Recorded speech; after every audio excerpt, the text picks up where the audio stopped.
religious about this and deeply about sacredness stuff about this rather than just a concern about harm. Yeah. Well, I don't think I necessarily disagree with that, like with being critical of that aspect of like woke culture, where it borders on like delusional kind of behavior and shit. But I think the principle that's kind of guiding that kind of behavior, I'm not sure necessarily. As in, like, if the idea is like there's an example of it earlier today, where it's like someone wrote a comment in the chat when you were explaining to Black Muse what the problem for Black people was. It's like, thank you for giving me your opinion. Oh, sorry, it was like something like the real issue is like white people giving unsolicited opinions on how to like remedy the ills of the Black community or whatever. And it's like, okay, to a degree, I don't necessarily disagree with that. Like, that obviously is one of the big issues, isn't it? Like, one of the big issues is like the fact that white people identifying themselves as a distinct group have had an inordinate influence on, you know, the trajectory of like the Black community and Black culture in America. That is obviously clearly a problem. So like acknowledging that, pointing that out, and if you were, for instance, to be the kind of guy to say, okay, I acknowledge that, and there's like in this kind of microcosm, it's kind of playing out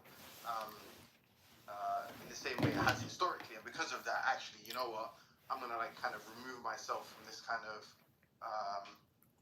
fucking I'm gonna remove myself from basically, you know, being in some kind of authoritarian role or something, right? It's like, I don't think that's like you being insanely woke and sacralizing like the Black community or Black people. Yeah, this is what happens all the time.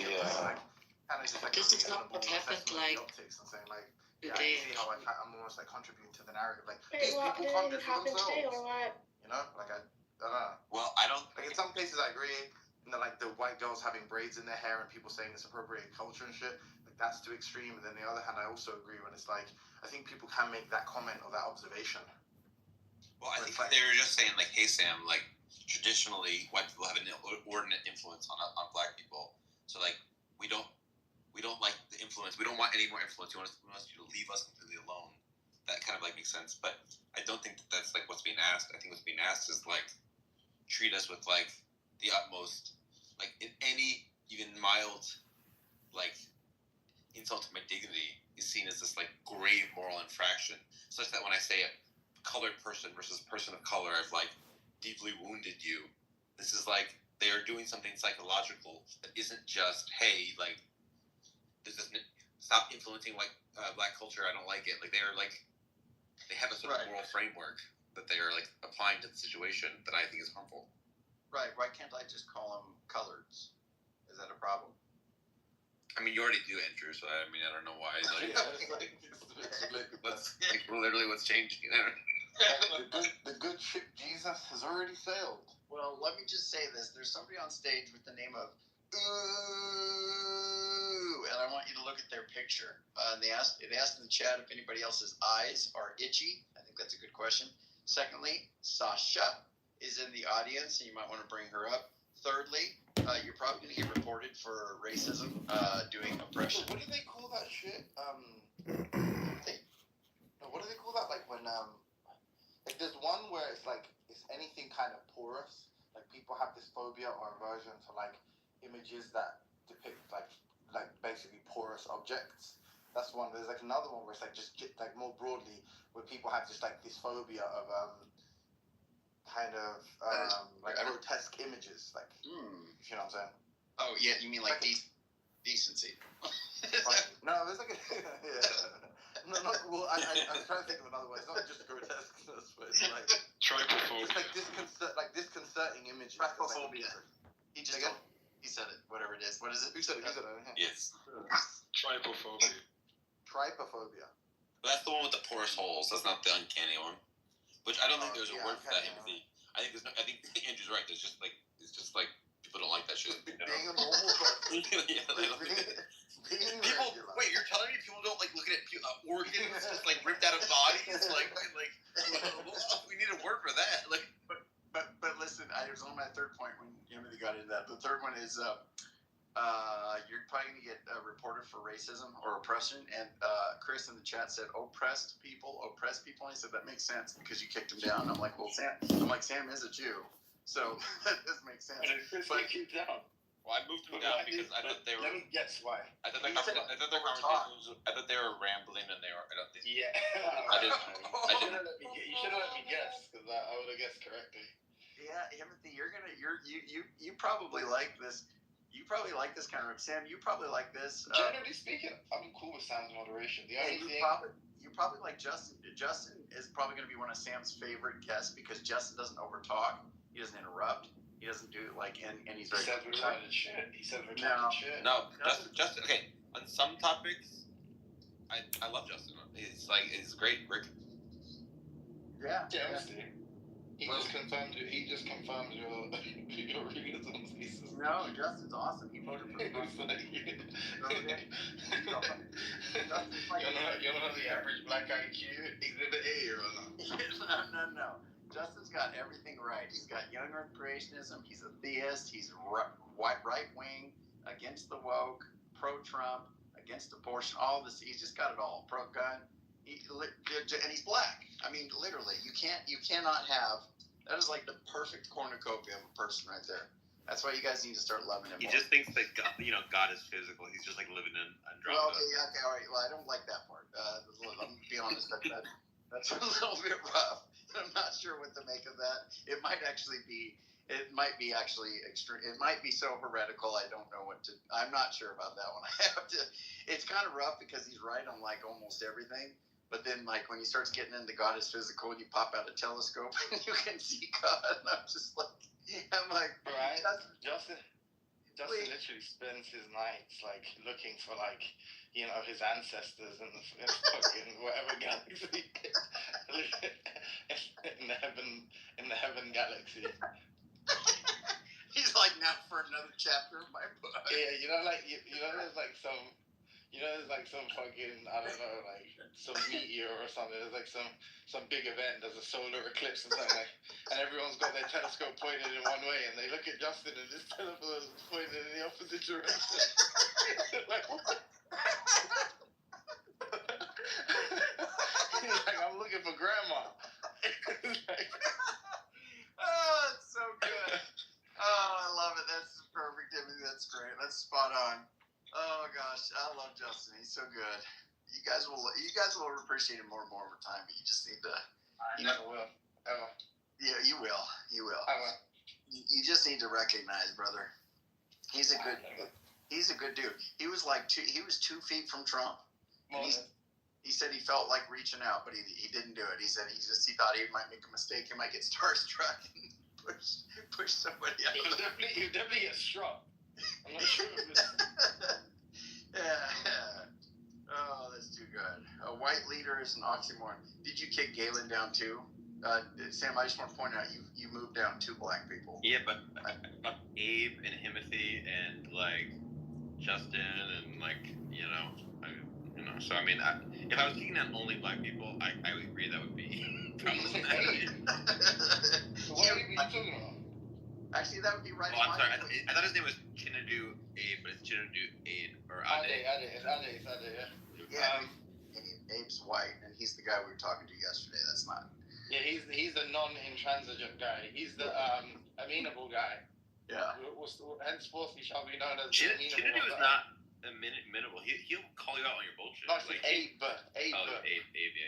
No, the joke is that we all called him intransigent, and you were like, But what happened with you and Sully? Like I was half asleep.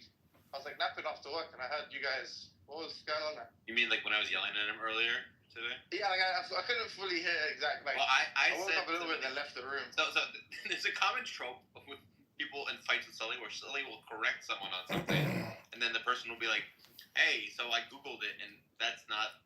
So he was like, "You're using the Overton window doesn't mean just the realm of acceptable discourse the way you're using it," and then like I just googled it.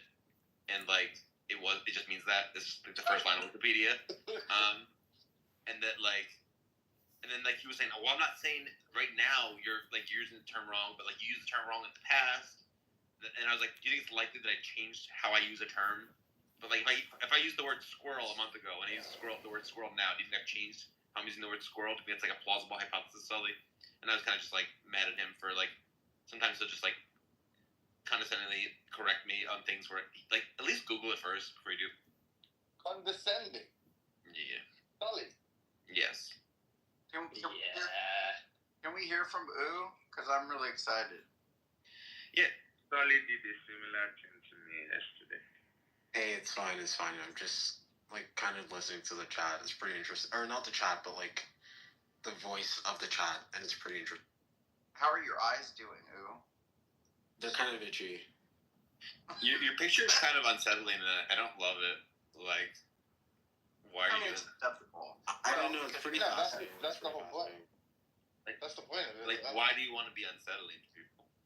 Do you like? I don't really intend to mainly be unsettling, but thanks for mentioning that. I might consider unselling this images and change it to something else. Yeah, like, I mean, if your goal is to cause people to feel unsettled, then you've succeeded. But if your goal is to just like have people be generally happy, like you failed at that one. Well, can we help him? Eyes? Maybe he needs help with his eyes. No, it's just interesting that like, someone would like intentionally do that to themselves, like jump off a cruise ship. And like I watched her like interview or something, and it's like she jumped on a cruise ship, and she was there for like hours, and like she saw darkness, and I was just like so fascinated by that like someone would choose to do that. That I thought that. I have no like. What's the? Is it? Wait, what's the idea that the woman in the picture? What is? How do I get it? What are you saying? She jumped off a cruise ship and did this to herself. Yeah, wait, what happened? It's just kind of interesting. Wait, what happened? Tell the story. What happened? I mean, I'm looking to her right now. She seems like a domestic violence victim or something, and she jumped off a cruise ship.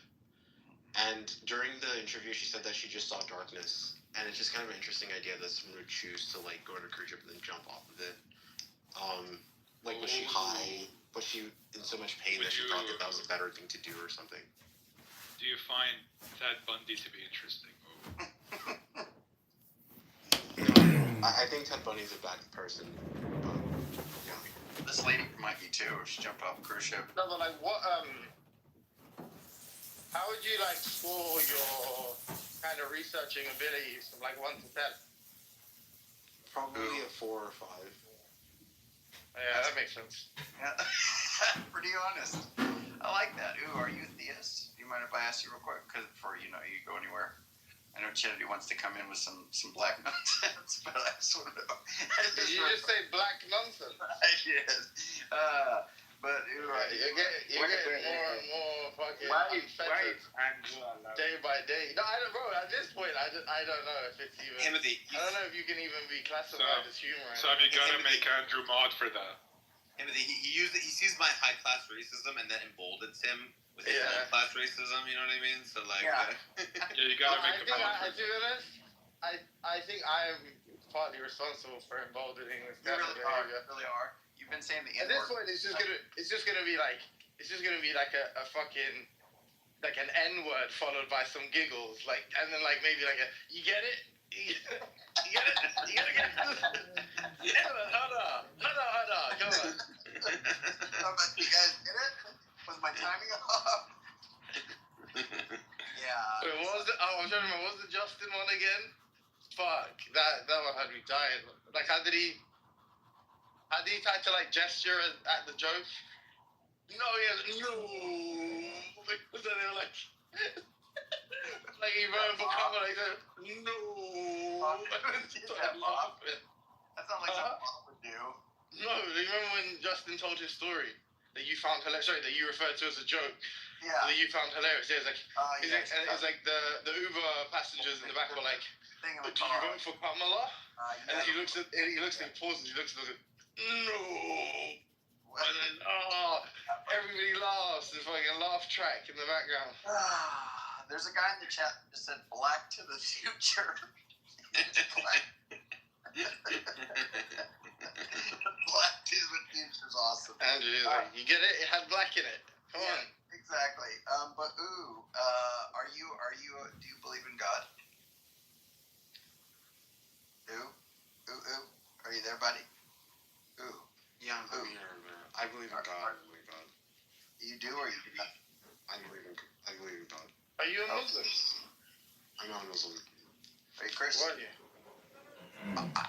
agnostic. My parents are all like my at least my grandparents are all like Anglicans or something. Did you just say you believe in God and you're an agnostic? Yeah, I believe in God and I'm an agnostic. I'm not sure. I don't know like the exact religious terms and stuff, but I believe in God and I'm agnostic. Okay. Well, you probably don't want to carry those two together. Maybe more like. Nah, you're fine, dude. That makes perfect sense. You're good. Don't endorse that. There's a bunch of for real. There's a bunch of like grammar and concept Nazis on this stage. Like, what do you mean? They compatible. What do you think? Like, I think it's reasonable. What do you think it means, Timothy? I mean, like if Bill Gates is an agnostic, that would mean that he's kind of like as close to Islam as he is to Christianity, and I don't think that he's as close to Islam as he is to Christianity. So like, I think being agnostic can mean that you're closer to Christianity than you are to Islam. But I would say that I'm definitely like within. I don't know. I don't think I'm a Christian, but like, I mean, I think I'm a Christian, but I don't think I'm like more Christian than like Islamic or something. But You sign up. You think that's all good? Sounds like deism, Andrew. Well, Timothy's given him the black card. I'm gonna talk in Islam. Salaam alaikum. Alaikum salam. My Hamza's a G. That rap battle. That was fucking hilarious. Yeah, it was the best. We need to get Jay back in. We need to find someone that can. We need to find someone that can match my rap battle. No, Actually, Pro Lyrical can beat me. Never mind. Dude, Pro Lyrical just dropped an album, you guys. I want to promote it for him. You know the juvenile lady said? She said, you got a record? He said, yeah, bitch, I got a record. My record's so long, I'm about to put out an album. Don't mind me. Pro, you want to tell us what's up, brother? Sure, man. Just dropped the album a couple hours ago. Hey. Dr. Plore, and it makes great wall art, so buy the vinyl. But yeah, I did vinyl too. So if you click the link in the chat earlier, again, but it's a save link that turned into the streaming link for the audio for wherever you listen to your music. Is it Dr. Plores? Yeah, that's my last name. Yeah. Cool. That's the academic name, but Professor Lyrical Dr. Plore. Yeah. Sweet, man. I'll check it out. Definitely. My man Jay Johnson produced all the tracks. He's the same guy who did my No Video single that came out earlier this year. It's got like 250,000 plays for us, which for us is really big.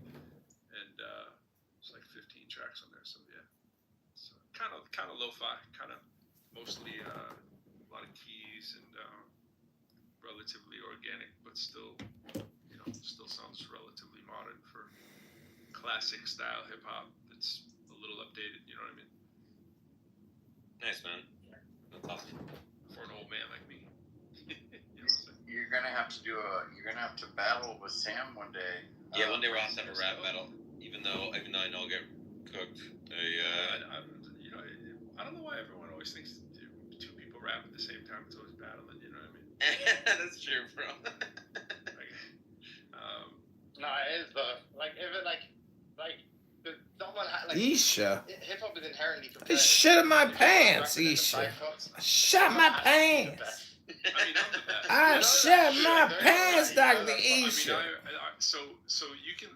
Here's a perfect example, right? On the album, there's a track called BI, like I handle my BI, handle my business, right? I rap second. The guy who raps first is in my duo, which we call Pro Quo, right? We never think of it as like I think he's better than me, and he's like, bro, you're crazy. Your lyrics are like the fucking best in the world. Excuse me, but I'm like, yeah, but you see, he's not like a lyricist. He's like flow and vibe. You know what I'm saying? So you hear us back to back, it never sounds like competition or anything. It just sounds like we complement each other really well. Well, this is just you guys are friends. It's like, but if it's like, if there was like a stack where there was like mad, like I don't know, there's like more people than you two. Yeah. Like, then 100%. Right. One, like I know in your mind you'd be like, one of us two is the best in this cycle.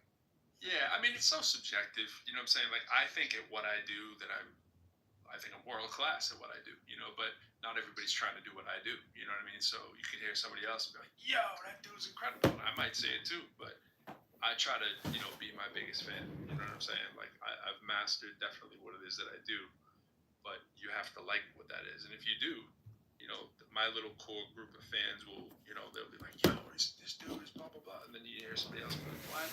Don't listen to that kind of garbage. You know what I'm saying? Sorry, Dr. Lyrical, you're boring as fuck. And your music sucks too. Who the fuck wants to listen to Dr. Lyrical, Pro Lyrical when they want to listen to good music? You go into like Union Square Park, and there's just like I show up in my kimono, like the one I'm literally wearing in my profile picture, and like show up. It's a bunch of dudes that are like it's like 90% black dudes. It's just like redheaded in a kimono. Just start rapping. It's like kind of cringe, but also they are like all. Yeah, it's fucking like, cringe, Dr. like, Zach. You want to do it? Fucking Yeah, like if I saw you in sorry, no, bro. I was say if I saw you in the kimono, like somebody asked you, like, oh, this person is like a transhumanist, and they like, in the future they want to like, I don't know, be transformed into some digital fucking animal or something. That's like, what do you think they'd want to? What do you think? Well, I don't know. What do you think they'd choose? I would 100% pick peacock. There's like no way I wouldn't pick a peacock or a butterfly. I wore drapes, Looney Tune drapes that we had cut. Me and this dude that we used to rap together, my group. It was during like the DOS effects era when everything was like, cartoons and cereal and all that kind of stuff. We had like Looney Tune drapes on. This dude called it. We're on a television show. That's what we decided to wear because we figured that was good. This dude calls it. He's like, "Yo, are those dashikis?" Like, nah, they ain't dashikis, bro. These are drapes. He's like, "Yo, y'all rocking drapes, man." My boy posted a picture of it. He has a picture. I didn't even know he had a picture. He posted a picture last year and stuck it on my Facebook page. I was like, "Yo, bro, it's out of control." Actually, you want to hear a piece of something? Yeah, drop it. Go. All right, this is called. Well, this is Bi. So the first guy rapping is Quo, who I think is a beast, and then I'm second. I'm trying to pick up the energy a little bit to juxtapose. Here we go. If I had something to say, I'ma run around town like city on day. Yeah, Leonardo da Vinci, Picasso, 8-track Atari, I'm slanging Mentos. Maybach Ferraris when the vets exposed. Lay back Konami, hard knocks don't pose. Sumo on tsunami, all winds just blow. Student off the alley, in the alley, that's cold. Hustle by a palm tree, barely out of roads. See with the oxy, shit ain't shaking on poles. Keep it knock me, dance you out of your soul. Q philosophy, like he in that stove.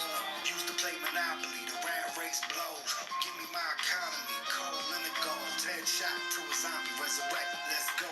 Go with a Tommy, keep your figure J-Lo. Who in their right mind thinks they ready for pro now? Read my email signature, I am him as the pro now. You know how we write rhymes, loving that pro quote sound. But slip my 45 with the jacket and throw me Motown. Throw down, I'm steady revolving it up in your town. Wrote for so many already, call it a ghost town. I handle my 357 hammer like Oaktown. Leaving so many names in these tablets, you'll have to scroll down. So many talents, it's hard to believe they all be good. Names I leave on stars in the streets and all of Hollywood. Probably could body you one-on-one real comfortably, but these D-leaguers trying to just stick with a team like Summer League. Some believe the numbers that translate to the pro game. Even if it's true, they ain't never seeing that cocaine. No name rappers can get it too if they soul veins. You think before you pop out, Papa, catch this road rage. If I had something to say, I'ma run around town like city on day. Holding my ground like baby don't play.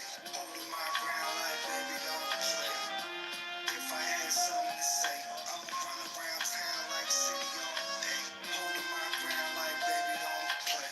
Holding my ground like baby don't play. You know these artists is hardly seeing no progress. It's only streaming services serving them empty promises. Even the promising rappers are taking hostages. Owing their relatives so they become these pharmacists. Not credentialed with no degrees from these colleges. Initials lacking after the name, same as their confidence. Public defended releasing their own recognizance. Done with the game like Dre and half a Compton is. This is that grown man B.I. You know them always. When I open the backstabbers like OJ's. You wanna see us revert back to our old ways. Keep it present tense, no one gets hurt, no OJ.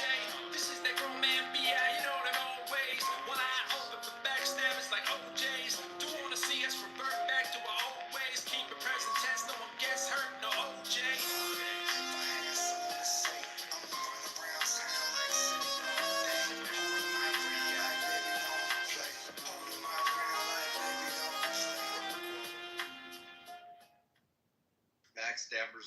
Jay. Guy. Thank you. You're all week. Nice, man. Congrats, man. Good job. Yeah, let's go. Wait, so yeah, congrats. Sorry, I was brushing off over hill, but it sounds you're gonna drop an album. Nah, I can only freestyle. I'm not good with the pen. You just do like an album of like impromptu freestyle. That could be the USP. Yeah, straight from the mind of a peacock. Yeah, I mean, I sometimes think I should combine my different arts that I do, like combine my AI stuff with my photography, with my rapping. Just do like, and maybe my philosophy, just combine it into one thing. It seems hard to do. Yeah, I told you I don't wanna buy bullshit digital art, and that's not to say your art is bullshit. It's just that, like digital art generally, I would never really purchase that. Maybe like an NFT project or something, but that's because it's like a financial instrument, like an asset. But you should do what I was telling you about with the cause guy, and like print T-shirts. I tried to get like a theme going, and maybe some characters and stuff, and start printing tees. Not buy them, like put them on the site. I'll buy them shits. Well, I don't know if I'm gonna have like consistent characters, but I think putting T-shirts using the AI stuff I do with the T-shirts is a good idea. Yeah, but like a lot like you see, like obviously selling art pieces is like very lucrative, but like having like multiple revenue streams, especially for like a lot of these artists, these like underground artists, graffiti artists and stuff, and doing collaborations with like big companies, is a really good way to go. Because it's like, it's like I think like that was a big incentive for artists to move to like digital platforms and to like create NFT projects and stuff because of the residual income, like the royalties and stuff. But you get that a lot with the collabs, with the big brand collabs, isn't it? Which is like why it's really good. Like getting a percentage on all of the sales, well, like a really good way to make money. Yeah. Oversized though. If you're making the teas, make them oversized. Have you heard this redhead Jewish rapper, Sam, that I'm telling you about? His name, you need to hear him. He's pretty wild, dude. Huh? What'd you say? What's his name? What's his name? His name's Bez Believe. And I'm gonna put a link in. Yeah. What? Why are you laughing? That's a good name. It is a good name. Here, I'm putting this in the chat. So you guys. Oh, wait, I've seen this guy. Yeah, forget you, Sam. You need to watch this clip that I'm putting in there right now. He calls out all the rappers, he calls out the pedophiles, all the people that are involved in all this stuff. It's great. He's pretty concerning, but yeah, you'll like it. I mean, he looks like he's straight out of prison. I don't know, but yeah, no, he's like, I'm not. He just calls out everybody.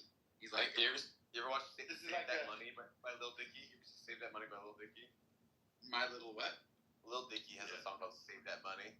It's all about saving money rather than spending it. It's a Jewish rapper. It's really funny. There's Little Dicky, but I've Yeah. never heard of. That kind of selling. Yeah, Andrew, have you seen Save That Money, the music video? No. Oh, you got it. It's just him rapping about how he's bragging about how Oh much yeah, all yeah. money You're he's talking about saving. little Dicky, right? Not Little Yes. Dick. Little Yes, Dicky. Little Dicky. I was like, wait, what did you say about my little thing? Yeah, My Little Dicky.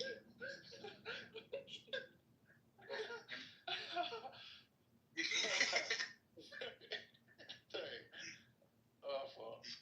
That's the best name in the world, Little Dicky. Yeah. But by the way, my AI art stuff is just like me trying to make the most beautiful shit I can possibly make, and it's like not about like I don't know. There's a whole like Making Like, money. when I I went to get it. yeah.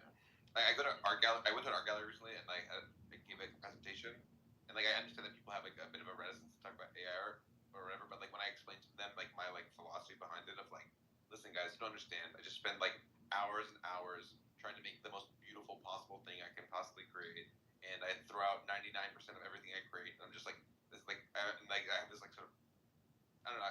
I was well received, and people wanted to buy my shit, so I was like pleasantly surprised by it. Can we talk about how Pro Lyrical said backstab him like OJ? Hold on. Now, what if, like, isn't that kind of messed up since we know, like, OJ didn't do it?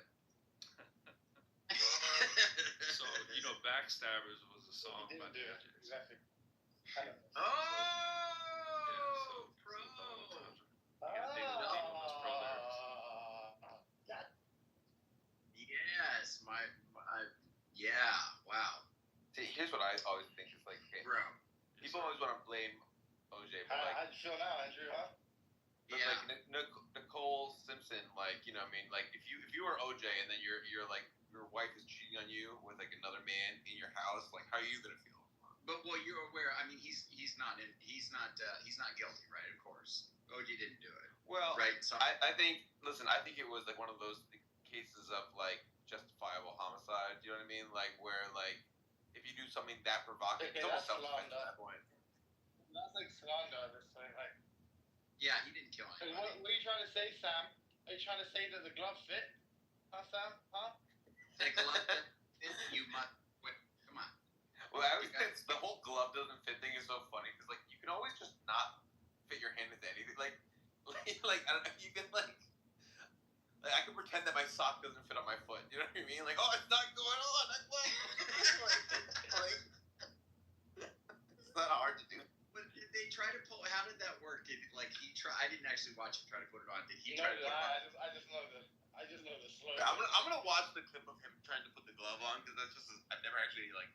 I want to see it too. Does anybody know what happened? Either way, the brilliance of it's just gonna be like a testament to the brilliance of Johnny Cochran. It was always stupid. I said the same thing back in the day when that happened. I'm like, first of all, these are tight gloves to begin with, and it's not like the dude thought that thing out. So obviously it was a passion thing. You're gonna grab anything you have, right? Just like, oh, I'm just gonna put this. No, but like they're They do. They fit. They literally fit. What the I fuck? know. That's the other thing. I They mean, literally fucking fit. What the anyway. fuck? No, they don't. Look, the point is They were a little snug. like, would he have purchased those gloves? Like someone who's of the someone who's the classification O.J. Simpson. Do you think someone like him would have purchased the gloves that are a size too small for him? Like, come on, just be serious. Oh, because of a little double entendre. You know, I did a Timothy shout out in those lyrics too. For real? Did you catch it? No, like, but just Timothy's the name, Timothy. Well, when I started out, I said, "Who in their right mind think they're ready for pro now? Read my email signature. I am him is the pro now." Let's go. There you go. You know how. I have that in my fucking bio. Say, man. Yeah, I'll show you my bio. Yeah, no, I changed it. I think that's when I first came on the app. It was like, I am him. I think was my username. Right. I just think pro is my pronoun, so I was like, Yeah. This glove fitting thing is pretty wild, you guys. It's wild. It literally fits. It literally does fit him. He's like, look. He's like, I mean, look at this, and it's like fitting perfectly. No, this is too good. He's putting them on right now. Oh no, wait. Oh, he's acting like, and he's like grunting. He's like grunting. Like, he's like, He's like, this is crazy. You guys would have me do this. Oh my gosh! Wow, that fits like a glove.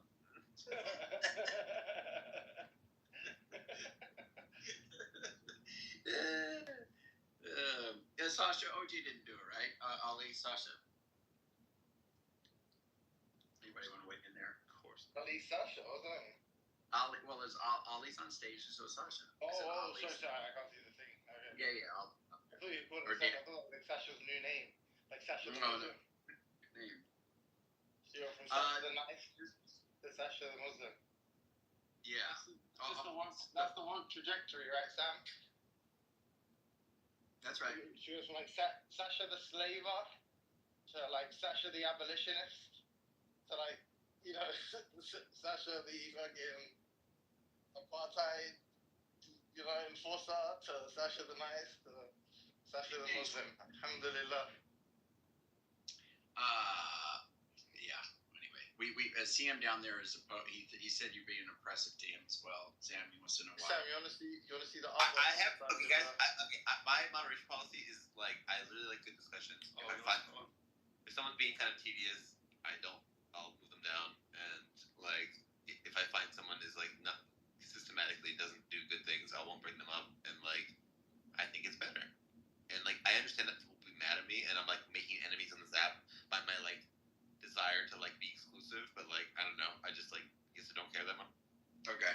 Well, if CM, I mean, are you saying CM doesn't make good contributions? CM a bad guy. The problem with CM is, I mean, he can make good points sometimes, but then sometimes I don't like CM. CM's honestly one of my favorite people. Yeah.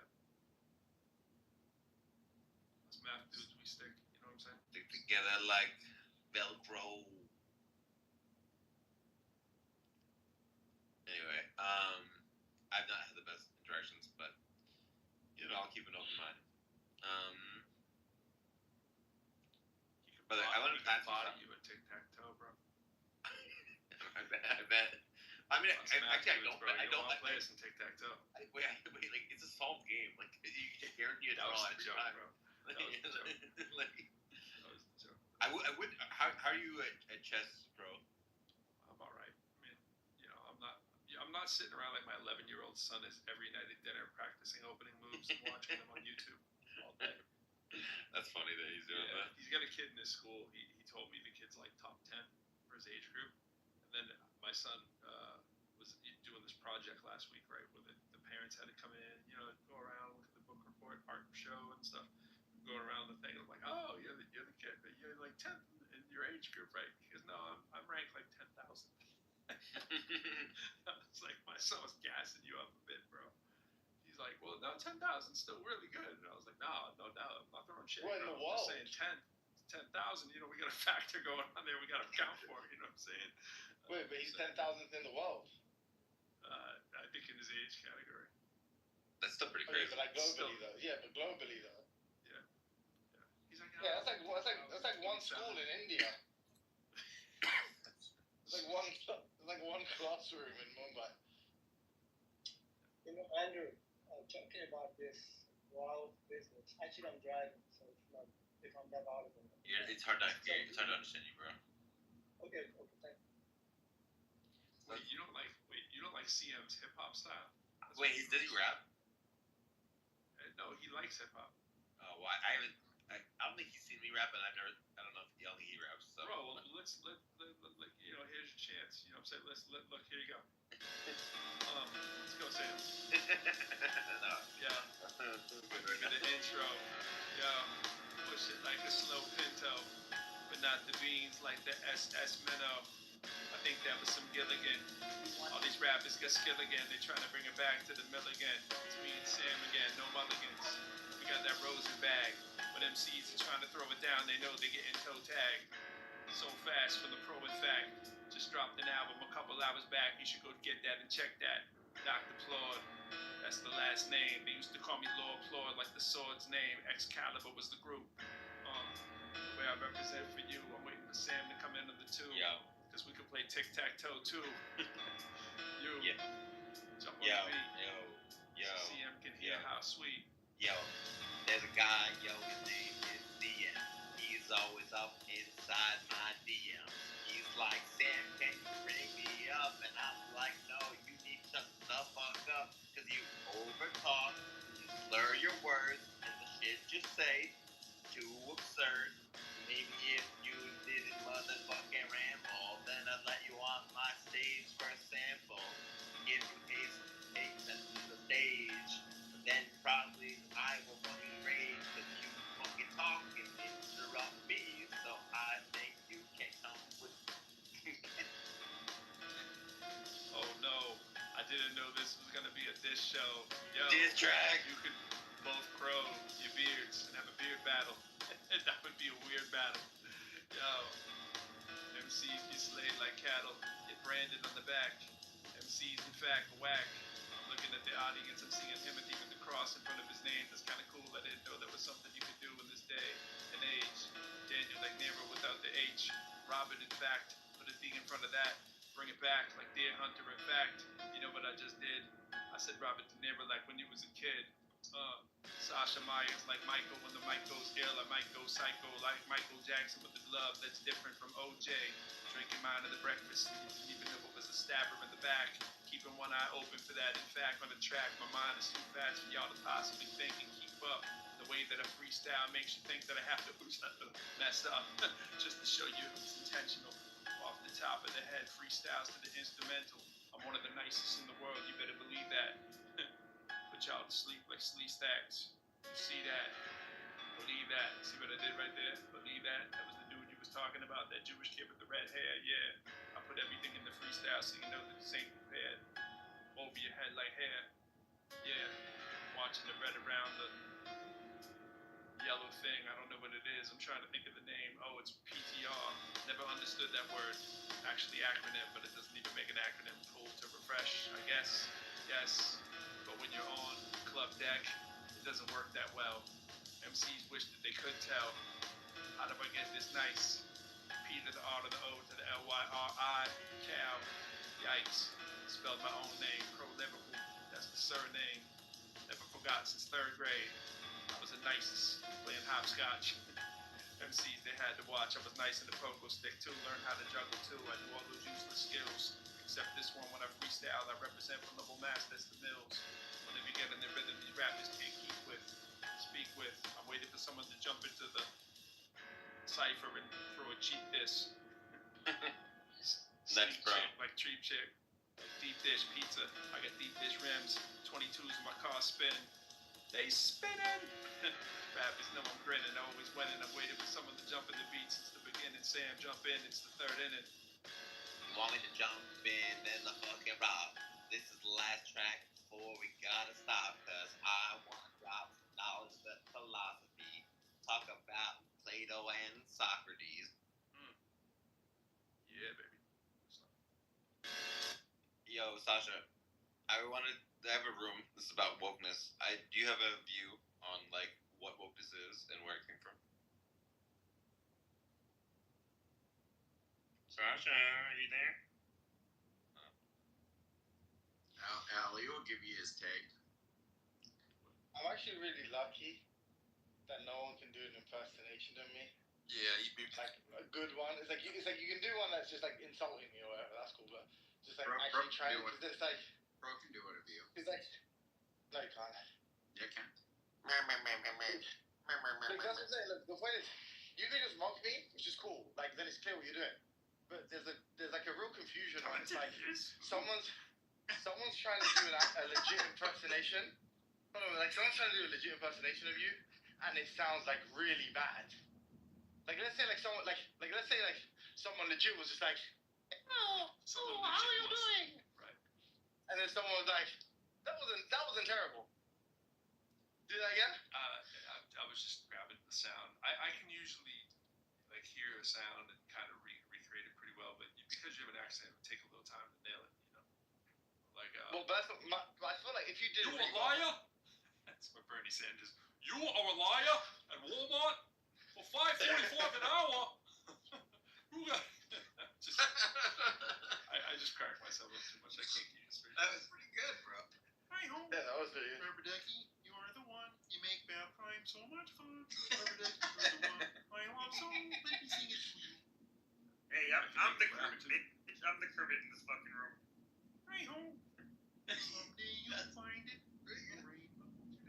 Pros, go ahead. The dreamers and me. La da dee da da dee doo.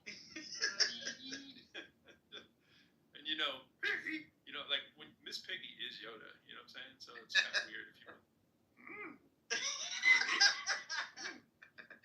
Long creep one you have. You know what I'm saying? It's the same voice. Miss Piggy is Yoda. I know, I'm messy. I mean, Bert. I mean, Ernie is Kermit the Frog too. Hey, Bert. Rubber Ducky, you're the one. You make bath time so much fun. Rubber Ducky, you're the one. I love so. Let me sing it to you. Same thing. Wait, You are a liar. Miss Piggy and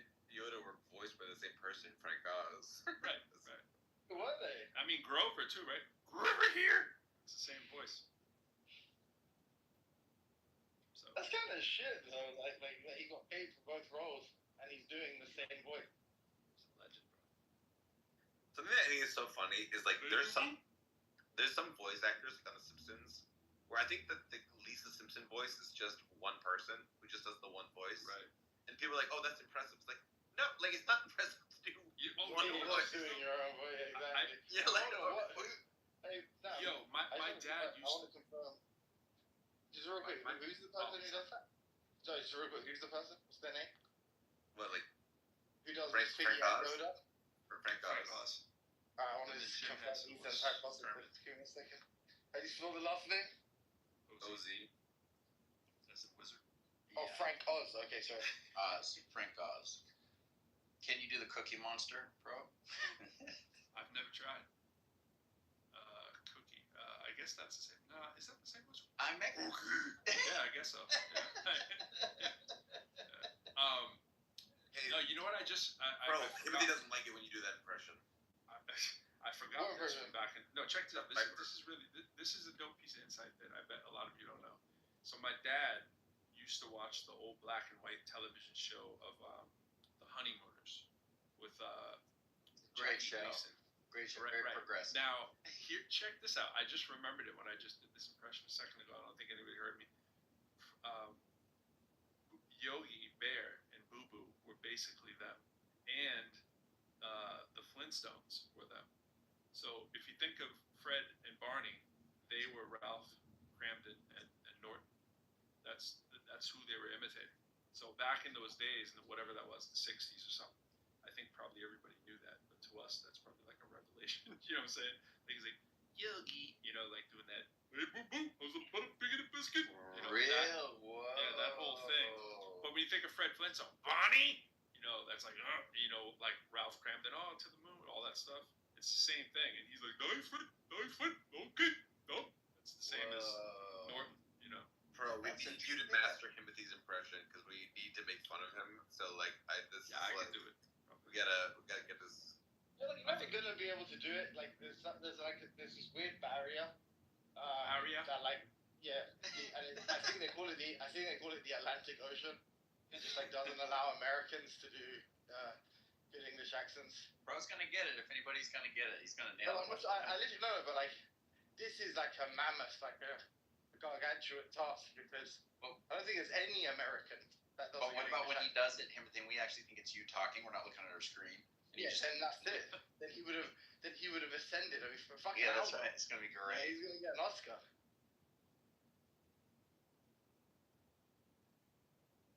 I always meant to ask English people, like, when we do an English accent, do you clearly know it's wrong? Yeah, it's like terrible, but like I think part of that is like given that like Hello. Like, is yeah, that it's never, and that's it's I'm not always trying like to some do period. it. No, I know, but it's always some like period kind of Edwardian fucking Hello. Victorian accent. Good evening. Good evening. Hello. I'm trying not to do it too Hello. hard, but hello. Cheerio. Bollocks. Toodle pip. Yeah. Hello. Bip. Good evening. Tickety boo. Hello. Hello. Yeah, you can't do it. You can't. It's sort of gay. It's like to us, it sounds sort of gay. I was gonna say there's some words y'all are saying that sound borderline homosexual. No, but do you know what? Okay, Hello. that's Same strange, French. right? Yeah. America's obviously far more gay than the United Kingdom is, but and I was gonna say, you know what's interesting though? Yeah, there's a voice that you're not even familiar with yet because you haven't grown up here, which is like this kind of like London accent, this millennial London accent, and it's so strange for even me London millennial. because yeah, you sound foreign even to my ears, but no, but like it's strange to me because this is like what I've grown up hearing from my peers, but now I'm seeing it on the TV. Like when they bring in guests and analysts and pundits and stuff who are like in my age range, they sound like me, which is insane to me. But you guys have never heard that. Like you've only ever heard the your voice, boomer generation. You do a whop. That's the sound I have to add it to do you because you do the whop kind of thing.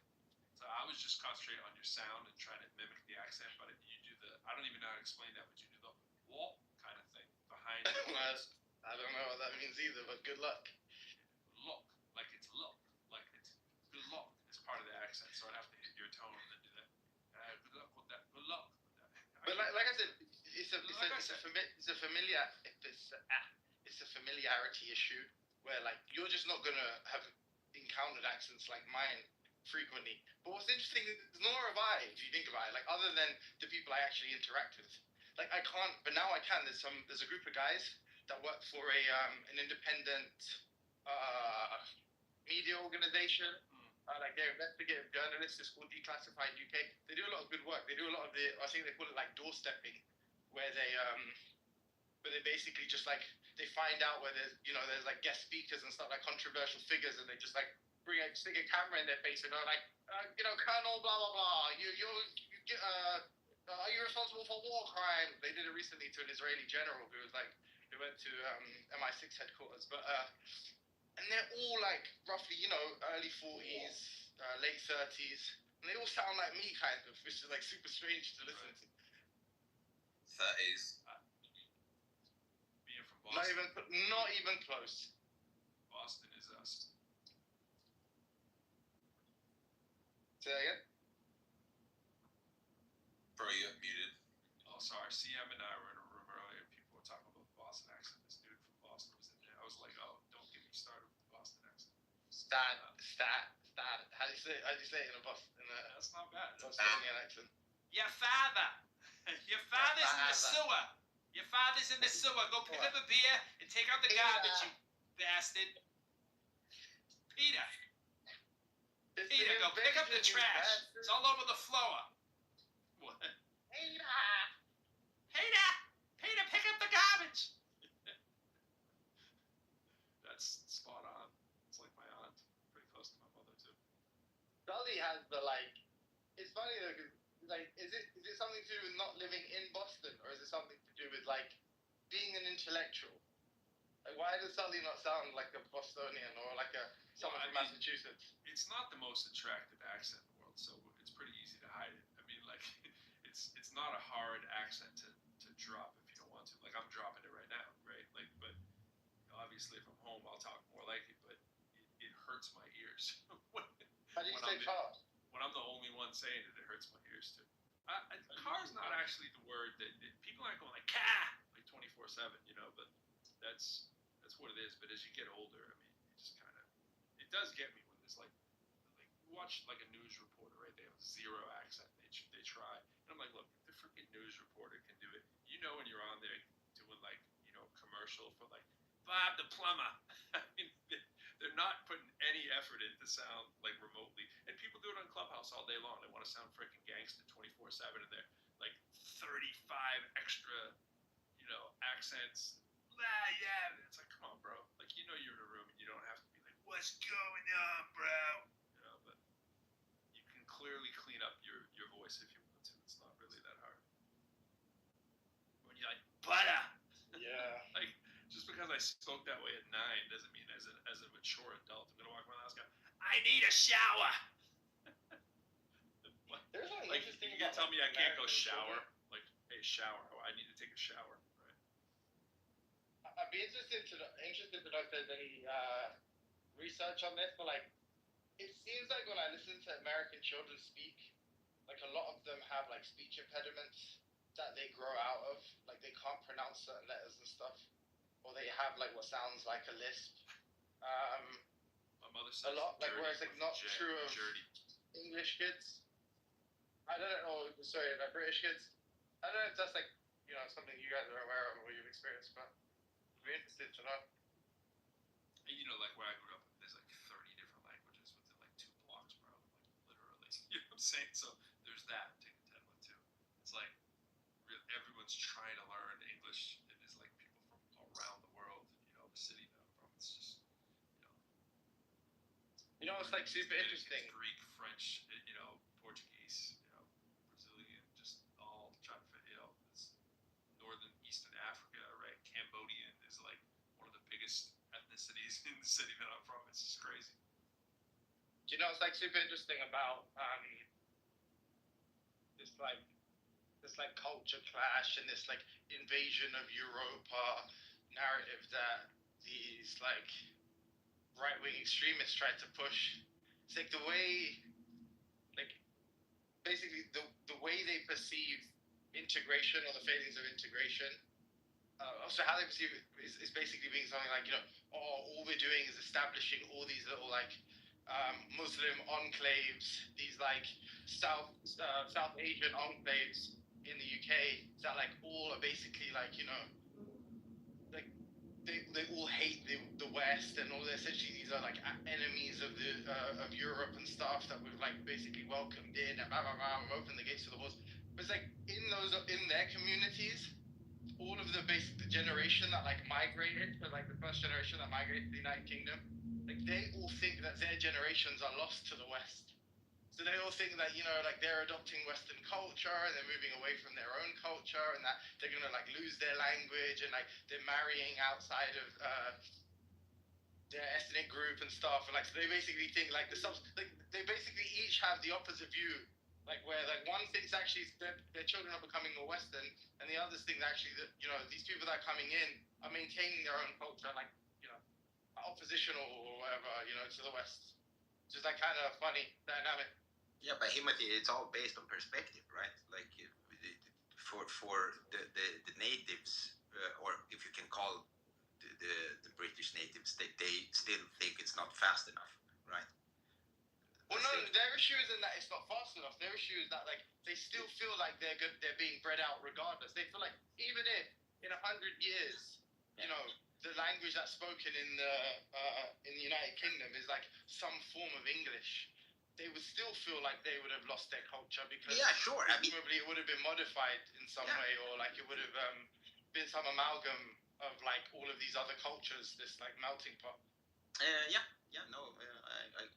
what's funny about that though, which is super interesting, is like, and why you can identify a lot of like, essentially just like the bigotry or the racism in their fear, right? Which is like, but that was true if at any point in history, what does it even mean to be British? What does it mean to be English? Like, that was a culture that was formed, or that was a nation that was established, or country, I should say, that was established. Similarly, like British identity was one that was established. Like, it's like it hasn't existed, since time immemorial. So like at any point in history, you point to that. All cultures, are fluid and dynamic. It's not static. That's the point. It's like their things really. I don't want like brown people to be an ingredient in the recipe. But generally, when we are speaking about the convergence of cultures, they're still pretty close, historically speaking. Because you're getting like right. Well, like Scandinavian, like Germanic people, like fucking what do you call it? The Normans and shit like that, or the Celts. I mean, I don't think so. I think like obviously it's relative, isn't it? But but what I'm saying is like they wouldn't have seen that as they wouldn't have seen that. They wouldn't have thought that to be the case at the time. Of course, they would have thought they were vastly different. But what I'm saying is like if they went to India, that would be like you couldn't even like even bordering tribes wouldn't be. Yeah, but that's like trivially going to be the case because of the because what you're talking about is just like the actual literal physical distance between the two. Like there's obviously an environmental a kind of like drastic or dramatic like environmental difference, as well as like just the distance, like the time. Yeah, but you don't think the environment impacts culture? Of course, but like now globally, we're a lot like culturally, all of the nations in the world are a lot closer today than they were historically, and similarly, like we can access like everything's far more local than it was historically. No, it's the world has shrunk 100%. I agree with you. I'm just trying to poke holes a little bit and try to prod. No, I'm not. To be honest, I'm not really offering like.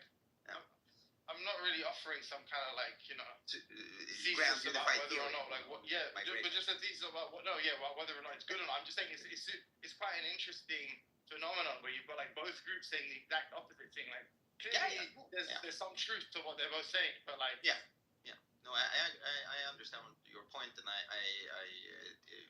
lean more towards your analysis. Like it's pretty clear that as you say, the migrant population they are afraid. That's especially within, because I have some experience, not in the British sense, but in the European sense. Like for instance, the Somali community, they have this thing called I am going to butcher the pronunciation, but takankelis, which means you send your kids back to Somalia in order to unwesterfy them, right? Right. Yeah. Yeah, lots of different cultures do that in the UK. Yeah, because they exactly highlighting what you said, that they believe that their kids are going to be lost into Britishness or whatever. It's not even Britishness, because that's the thing. Where I live in Scandinavia, we're talking about the ghettification of these like the youth culture. So for instance, like the parents, they have their traditions still somewhat intact, but the kids, especially maybe in the more socioeconomically challenged areas, they they kind of, it becomes an amalgam of all the other like different cultures in that area. So they become like roadmen or wannabe roadmen, like the roadman mentality. But you use that term in Sweden? No, but it's the same thing. It's like you talk like you're fucking in the projects in Chirac in Chicago and yeah, but why? That's interesting that you use that as opposed to like they think they're street, like they're in they're like gangsters, or something. Yeah, no, but yeah. I think internet culture also has propagated this, right? That they get exposed to it. I'm not familiar. Yeah. I'm not familiar with like. Sorry. I'm in more American spaces than I am like UK spaces. So Yeah, but there's also like an exchange. I feel like, because a lot of them have cousins that live in the UK, right? Or they see a lot of like they get inspired by that. But the thing is, like Iraqi youth in Sweden can get away with way more shit. So is that the term that they use in Sweden, though? Like that kind of is that like a subcultural? No, I would say it's an amalgam. Like they take inspiration of, clearly gangster rap was a big thing. Like it's a big thing here, and then UK drill is also like a big thing. But what do you call like kind of urbanite, like kind of criminal gang member kids? You know what we call them? Like it depends on what part of the political spectrum you're in. But there was this right-wing politician that he himself is Kurdish, right?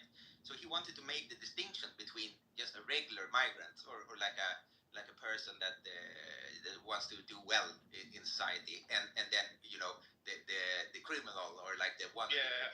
And he called them Adidas Knights. so that's what he called them. Like just to make the distinction between like, okay, these are like youths that wants to they are angry, they want to destroy stuff, they are living a destructive lifestyle, and the others are just regular people. So yeah, but you have the same thing like in Germany. It's called Talahun. That's where they all dress like really flashy. They have fake Gucci caps and kind of these fanny packs and stuff. And I mean that seems to be like something that is present throughout Europe, right? In certain subsections. But it's interesting. It's interesting to think about, because I have a mixed background, right? And for me, it's always been like when I grew up, we were kind of we're still a minority. Migrants are still a minority, in figures, but culturally, and it's not like you've assimilated. Yeah, no, I would say 100%.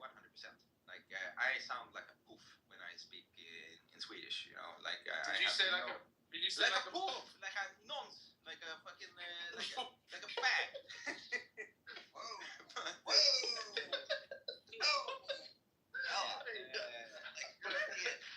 But that's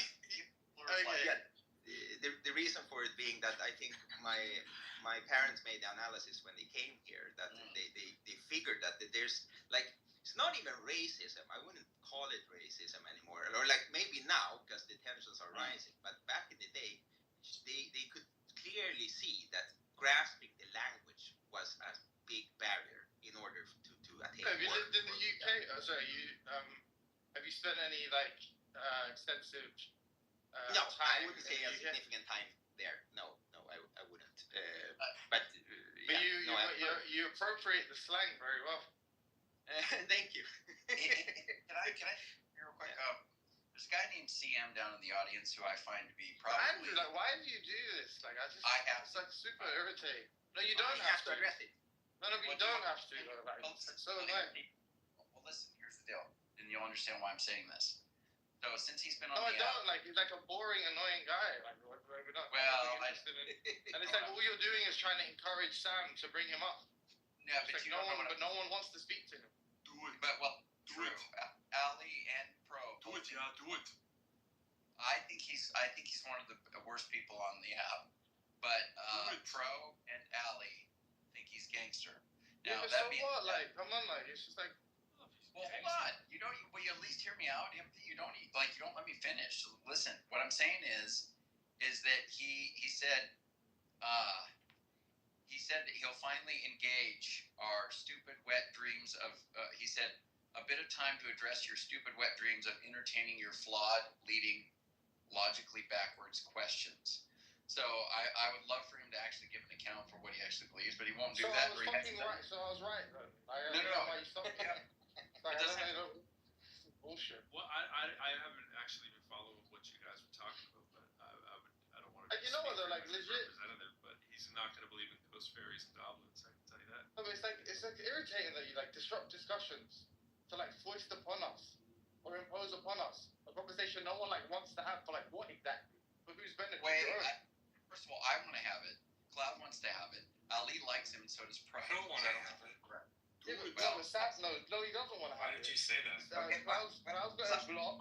Sam, the room owner, doesn't want to have it, and people like me have a vehement aversion to it. So it's like what you're doing is like actually kind of disrespectful. It's bordering on disrespectful because you know we don't want to have it. And you're like, what are you saying? That your desperation outweigh. Wait.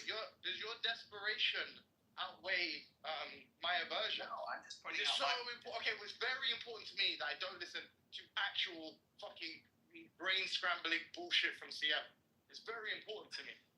I don't want to hear it. I never want to hear it. It's never fun for me. It's never interesting or entertaining. I don't want to pair him off with someone else. Like, I never want to hear that shit ever. You don't understand.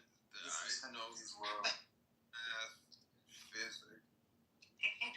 But it's like, it's disrespectful, bro. Like, legitimately disrespectful. Like, two people having a conversation about something, you interrupted to say, like, what exactly? Do you want to listen to a fucking retard? No, thank you. too harshly, but there's people here that do like him. I don't like the stuff he says, but that's the reason I want to talk to him. No, you do like the things he says. If you don't, then you're insulting me for no reason. No, there's a reason to talk to him. Andrew, if we ignore him, he'll just die alone. I'm not talking about him dying, but I'm just saying, like, I think the stuff he's saying is garbage. Some people should be alone when they die, Andrew. So, alright, so new rule. If you think the stuff he's saying is garbage, and so do we, yeah, and you've got any kind of you've got a modicum of time and respect for us, don't ever, right? Yeah. Encourage him being brought up on the stage again when we're on the stage. There are people here that want to talk to him. I don't give a fucking shit, bruv.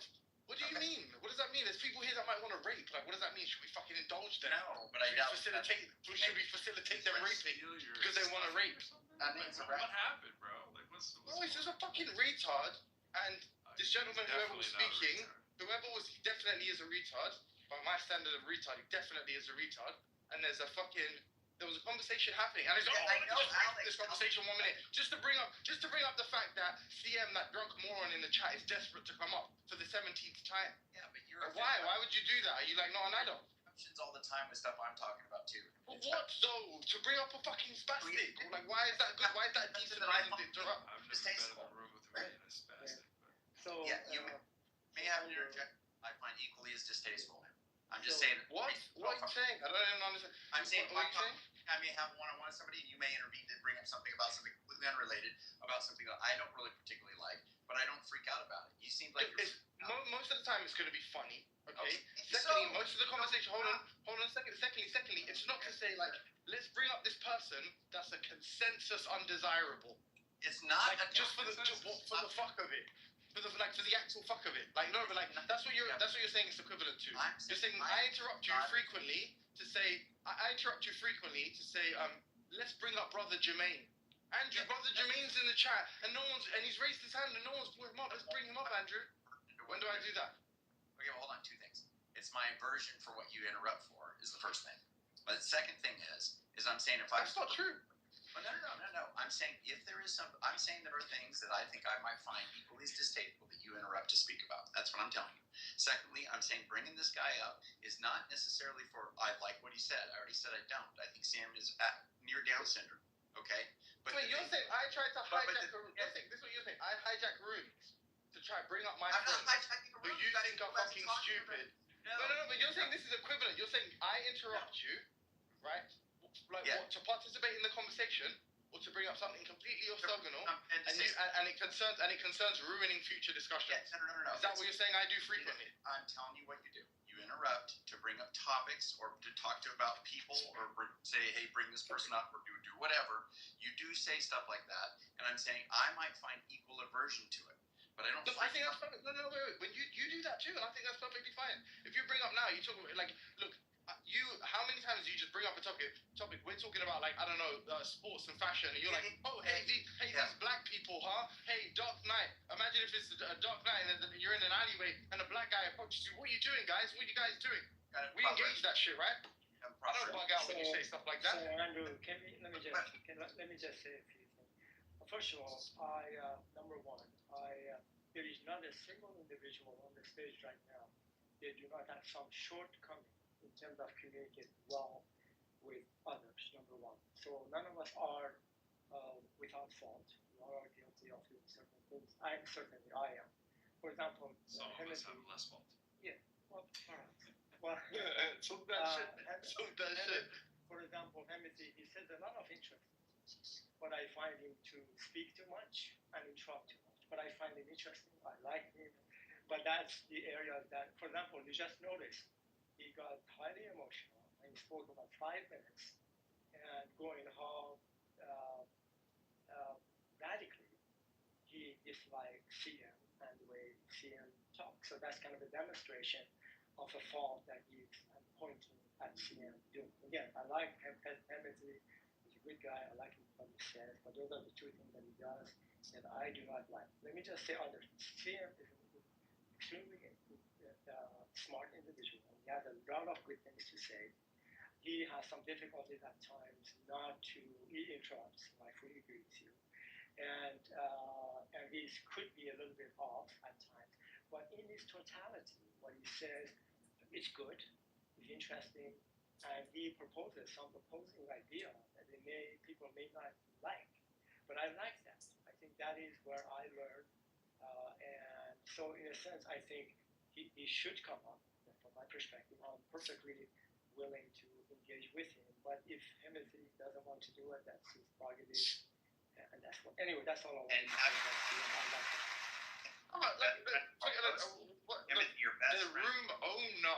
The room owner doesn't want him to come up on stage, right? Like, so it's like, what are you doing? Like, you are right, the bell of fucking Clubhouse. Just start a fucking room and invite him, and invite Pro, and invite fucking Ali. I don't even know what's so difficult about it. I wasn't trying to do that. Okay, I was trying. You guys can continue talking. You and Alex can. I was just saying, can you bring Sam up? And when the time is appropriate. No, because he won't fucking allow conversations to be facilitated. Because he's a drunk fucking moron. Like, obviously, and you know this. Sam will just mute him. Why? Why should we do that? When we all know we can predict with veritable certainty what he's going to do. Why would we waste our time to humor you for your own fucking amusement? Why would we do that? This is coming from people that host endless rooms on religion. They're talking about wasting time. It's just classic. This is like one of those dog videos where the dog is scared to go up the stairs because there's a cat there. Have a good day. Oh, you're flipping out. Nothing. Why are you so mad? So here's a general thing that I feel is that on these rooms, if you are not like some people earn their ability to speak more. I let Ethan Muse. I have this rule of don't fucking drone on, because Ethan Muse is like very, very articulate and very smart. I let him talk more than other people because he's like earned it. Some people cannot help. They don't gauge the amount they talk to the sort of like they don't to the level of the thing. There's like the quality of they don't like judge like, oh, is this a quality thing to add, and then just like only say the quality things, and they just want to fucking go on and on. And it's infuriating. It's really infuriating. People don't have good taste about like how much to talk and what things are worth saying. They just have terrible taste. It's like they exclusively, their contributions exclusively comprise cacophonies. Like that's just all they do. Like when they're on stage, it's just fucking all words are indecipherable. It's just like a pure stream of gibberish. And for some reason, Andrew loves that, and I think that's fine. Look, you can do whatever you want, but ultimately, when there's a few people on stage and they're happy to have a conversation with each other, why would you just try to derail it? I'm just trying to. For Pro and Ali who weren't even speaking. Like, what does it matter what they want? Like, it's so bizarre to me. That's not what I said. First of all, Sam commuted. The reason I said it is because he said in chat, he said, I will finally engage with your questions. He has never engaged with my questions since I have met him. If he would actually believe Today's a good time to start. Today's a good time to start when no one else wants him up. This is a good time to make this kind of wide bet. This highly improbable event. This is the best time to bet on it when you're not the one speaking, when it's not your room, when you're not the person on stage. Like it's like silly. Sam's amenable to me suggesting something, and I'm not saying to stop what you guys are talking about. So I don't know why you're acting like this. Look, you can talk to Alex. I'm not trying to intervene with that. I'm saying when you guys are over, I would like to talk to CM and get him to answer a question that he's never answered since he's been on the app. That would be nice. Now, he may not do it. Maybe he won't. And if he starts interjecting, Sam can mute him, move him down. There are people on stage that do want to talk to him. So I don't know what else to say. I mean, I think that covers all the bases. I hear what you're saying. I think he's gibberator. I don't like what he says, so that's not true. It's not that I like what he says, but I do want to engage him because I think he says that stuff that's fallacious, and I want to point it out. And I just want him to acknowledge it. He's very arrogant. He said he can do philosophical circles around everybody here. He said he knows more science than everybody on the stage put together. He says all kinds of outlandish stuff that he cannot back up. So I think he should come up, and I think it would be good. I wasn't trying to intervene or be rude to you or Alex. I think Alex could appreciate the conversation. You obviously won't, or you don't like the suggestion of it, but I wasn't trying to offend you. So I don't know if you just did your workout or what, Timothy, but you seem a little bit spicy, buddy. So some people, they're wrong a lot, but then you can sort of like, and they're arrogant, and then you can sort of like prove them wrong and kind of like humiliate their arrogance, and they're like, oh man, you got me, you won.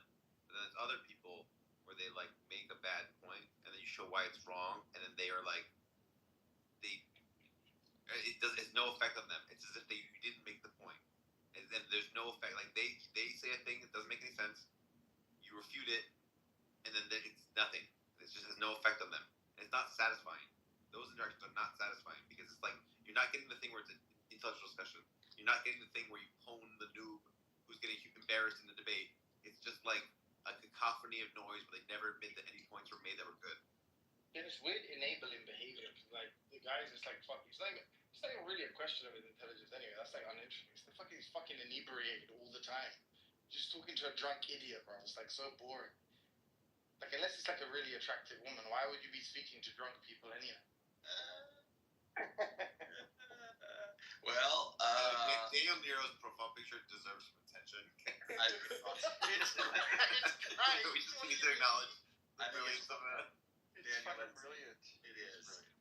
But Pro and Ali, would you like to give your comments? Any more comments? Or are we good? No, I just want to say the proof is going to be in the pudding. So here's an opportunity for CM to come up.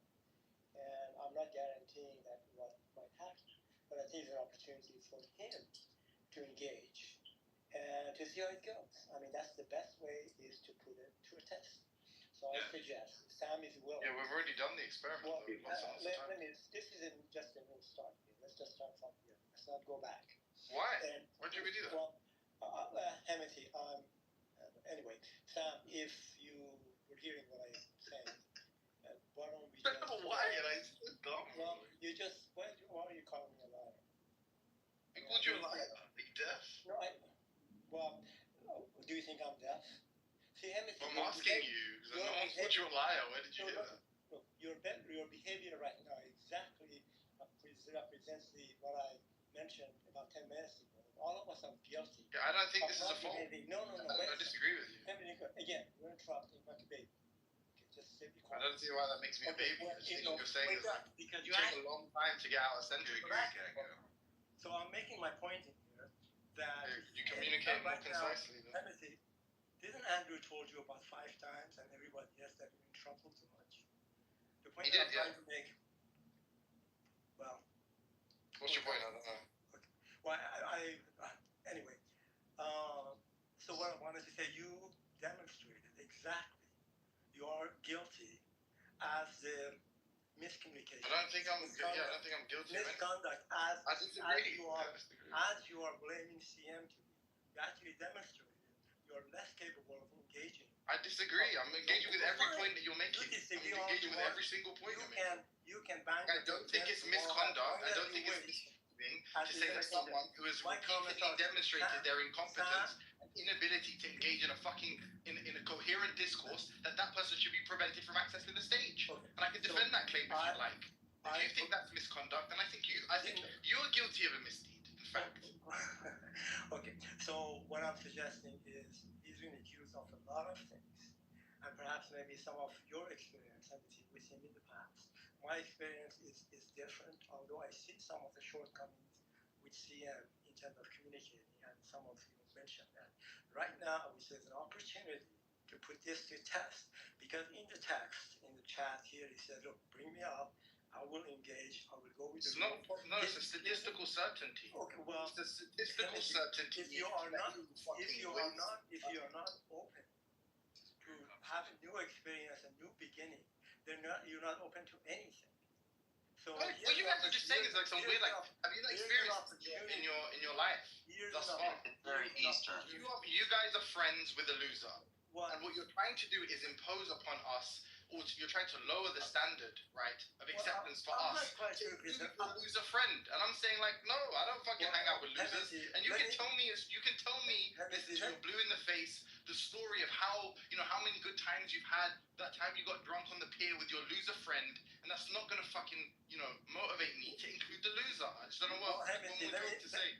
Hamilton, let me know when you're finished, and I want to say a few things. Let me know. All right, cool. Okay. All right, cool. Yeah, I appreciate that. So I'm gonna be done in an hour and a half. All right, so you wait till then to speak. Thank you, brother. I appreciate your patience. Thank you, and your humility and your conciliatory tone during this discussion. I very much appreciate it. But Hamilton, I honestly, I don't. Oh, so you're gonna interrupt me? No, I know. Don't interrupt me now. Honestly, I don't give a flying fuck. What do you think about it? Very emotional. You're very emotional. No. It's very. I don't give a damn. Shut the fuck up. Who is the Shut the fuck emotional? up right now. Shut the fuck up right now. Evidently you. Guys, shut the fuck up. Shut the fuck up. Don't interrupt each other. I have two rules in my room. Get to the point and don't interrupt people. Not fucking Okay. people. All right. Well then you'll be breaking the rule if you speak for the next hour and a half, Ali. Okay. So we don't want to hear from you for the next hour and a half, because then you'll be I'm interrupted. pretty sure what you successfully have done is made everyone dying to hear him.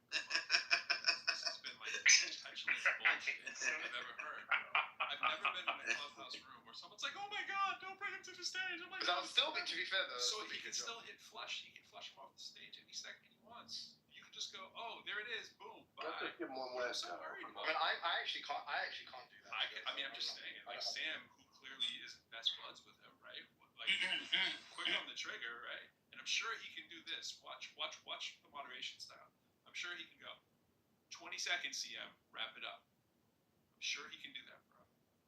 Yeah, but look, originally this is just me responding to Andrew, and then Ali made his point about like misconduct, which I felt obliged to respond to. But ultimately, yeah, bring him up, don't bring him up. It's up to you guys. If he had just been brought up during the course of the discussion that I was having previously, I wouldn't have like made a big song and dance of it, other than say like, "Oh fucking hell, Sam, what's the matter with you?" It's just the point that like you interrupt a discussion to bring up someone is like just absolute, just obstructive, just purely obstructive.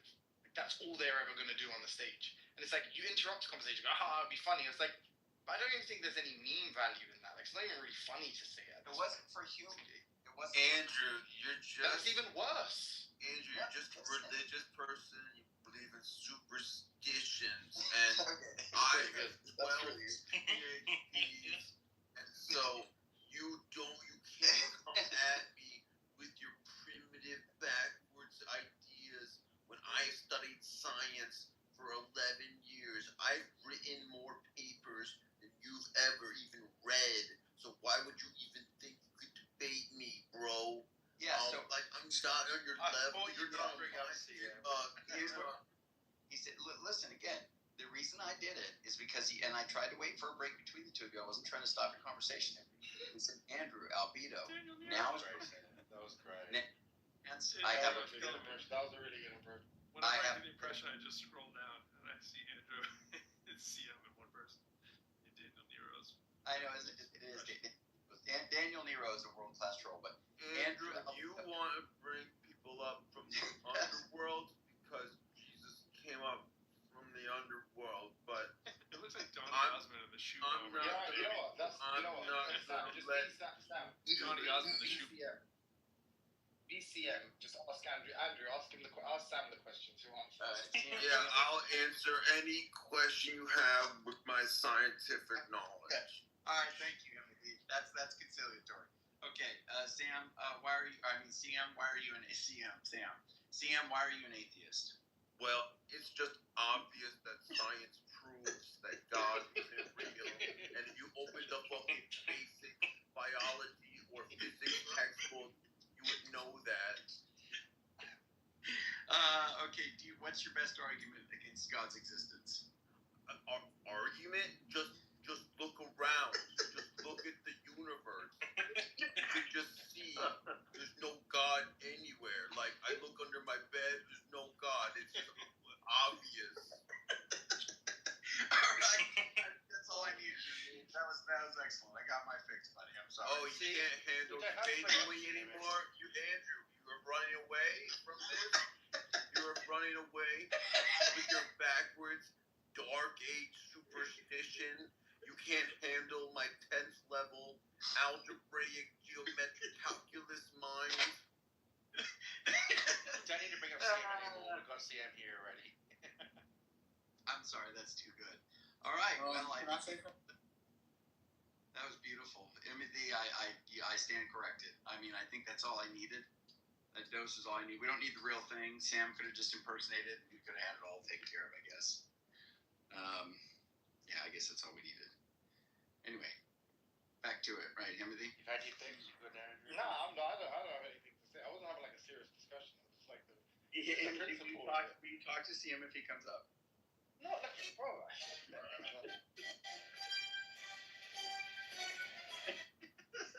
I just talk to Sam. Like, whenever I need to talk to CM from now on, I'll just talk to Sam.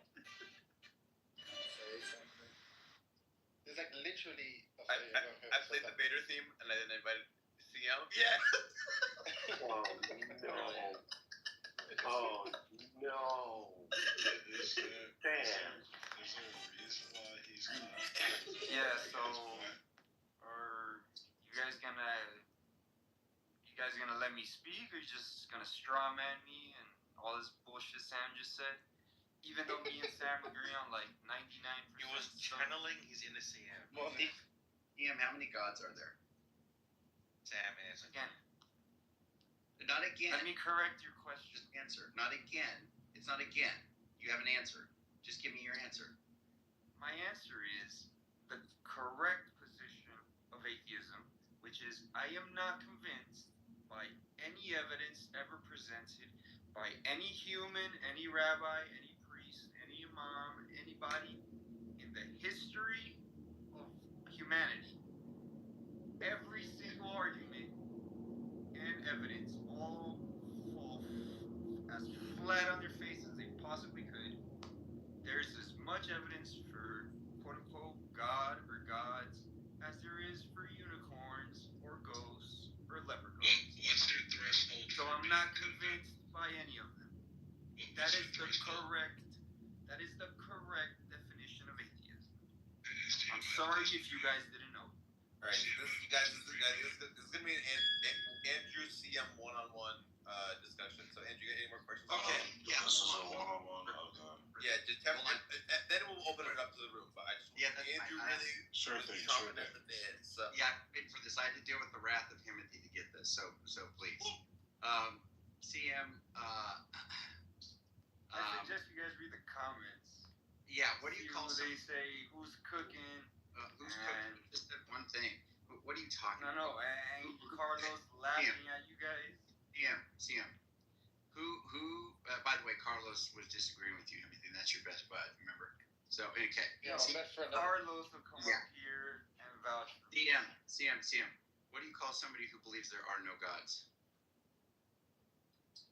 I don't even know if that has a name. But it's surely not atheism. Did you guys just hear that? Did you guys? I did. Yes. Okay. Again, I said it's not atheism. He's not even sure if that has a name, and he does philosophical circles around everybody in the room. Just keep that. Okay, because you guys don't know what atheism is. How is that my fault? Hey, Goober, they're called atheists. People No, who they're believe not. there are no gods are called atheists. They're representing. They're using the term incorrect. No. Using the term There's a incorrect. right and a wrong way to use a word. I'm the one that decides. Alright, Cloud is also allowed to answer. You can ad lib. Hey, well, Cloud, you're gonna have to engage with him too if you're gonna do that. No, So that doesn't. No. Yeah. No. Yeah. That's a good idea. Alright, and continue Cloud your hates me for question. some reason. He's I the told one you with why. CM haters. okay, so hold on. CM. Not for some reason. You know why. CM. And I told you, dude, the line is very long. So get to the back. CM. Yeah, I wonder CM. why that is. CM. Yeah. What No, I'll evidence tell do you you? why it is. CM. What evidence Go ahead, do you go ahead. expect? Thank you. What evidence do you expect to see if a deistic God exists? If a deistic God exists, no. A deistic God, you won't see any difference. By Oh, okay. So, definition, he's not affecting the universe. He's not Yeah, so how- answering prayers. why- He's not why do you? choosing who wins wars. He's not choosing who Yeah. wins and loses wars. Why do you claim he? CM, can you just? Why do you claim he doesn't exist? I don't claim he doesn't exist. I said I'm not convinced that any such God that answers prayers or chooses who wins football games or chooses who wins wars or, again, is a tinkering God, cares about who we You have said there's sex no with gods. and in what You said position. gods are fairy tale. You've said gods are fairy tales. How do you know that gods are fairy tales? How do you know that They God? might as well be in the No, sense, again, not as well be. How do you know gods are fairy tales? If there's a deistic God. But a deistic God is, again, neither provable or unprovable. You're telling me if a deistic God exists, he can't let you know that he exists? It's impossible for him to. He can't. Yes, There's no- by definition. Do you know what the fuck you're talking about? Do you know what Yeah, a I do. deist- You're saying a deistic God deistic. is? You're saying a deistic God can't let you know that he exists? No, a deistic God, literally, supposing one existed, only, constructed or, created the universe, and then let it evolve from, so at t equals 0, maybe it's like the Aristotelian prime mover. He knocked over the first domino, and then just let the whole system evolve according to natural laws, never intervening, never caring, he just let the system evolve. Our universe just evolved according to the natural laws that he set up for that universe. Yeah. So that Don't you? So all we could verify are his natural laws. Yeah. But again, So your Occam's razor completely takes them out. If you can explain these natural laws without the premise that you need a deistic God, then using Occam's razor, you just slice off that hypothesis. You can explain the origin of the universe without God. Dude, you're saying I have Down syndrome and problems paying attention? Come on, man. Can you explain the origin of the universe? dude? God? Can you explain the origin of the universe without God, Sam? No. Nobody No. can. We're at the that's the fringe of human knowledge. That's so.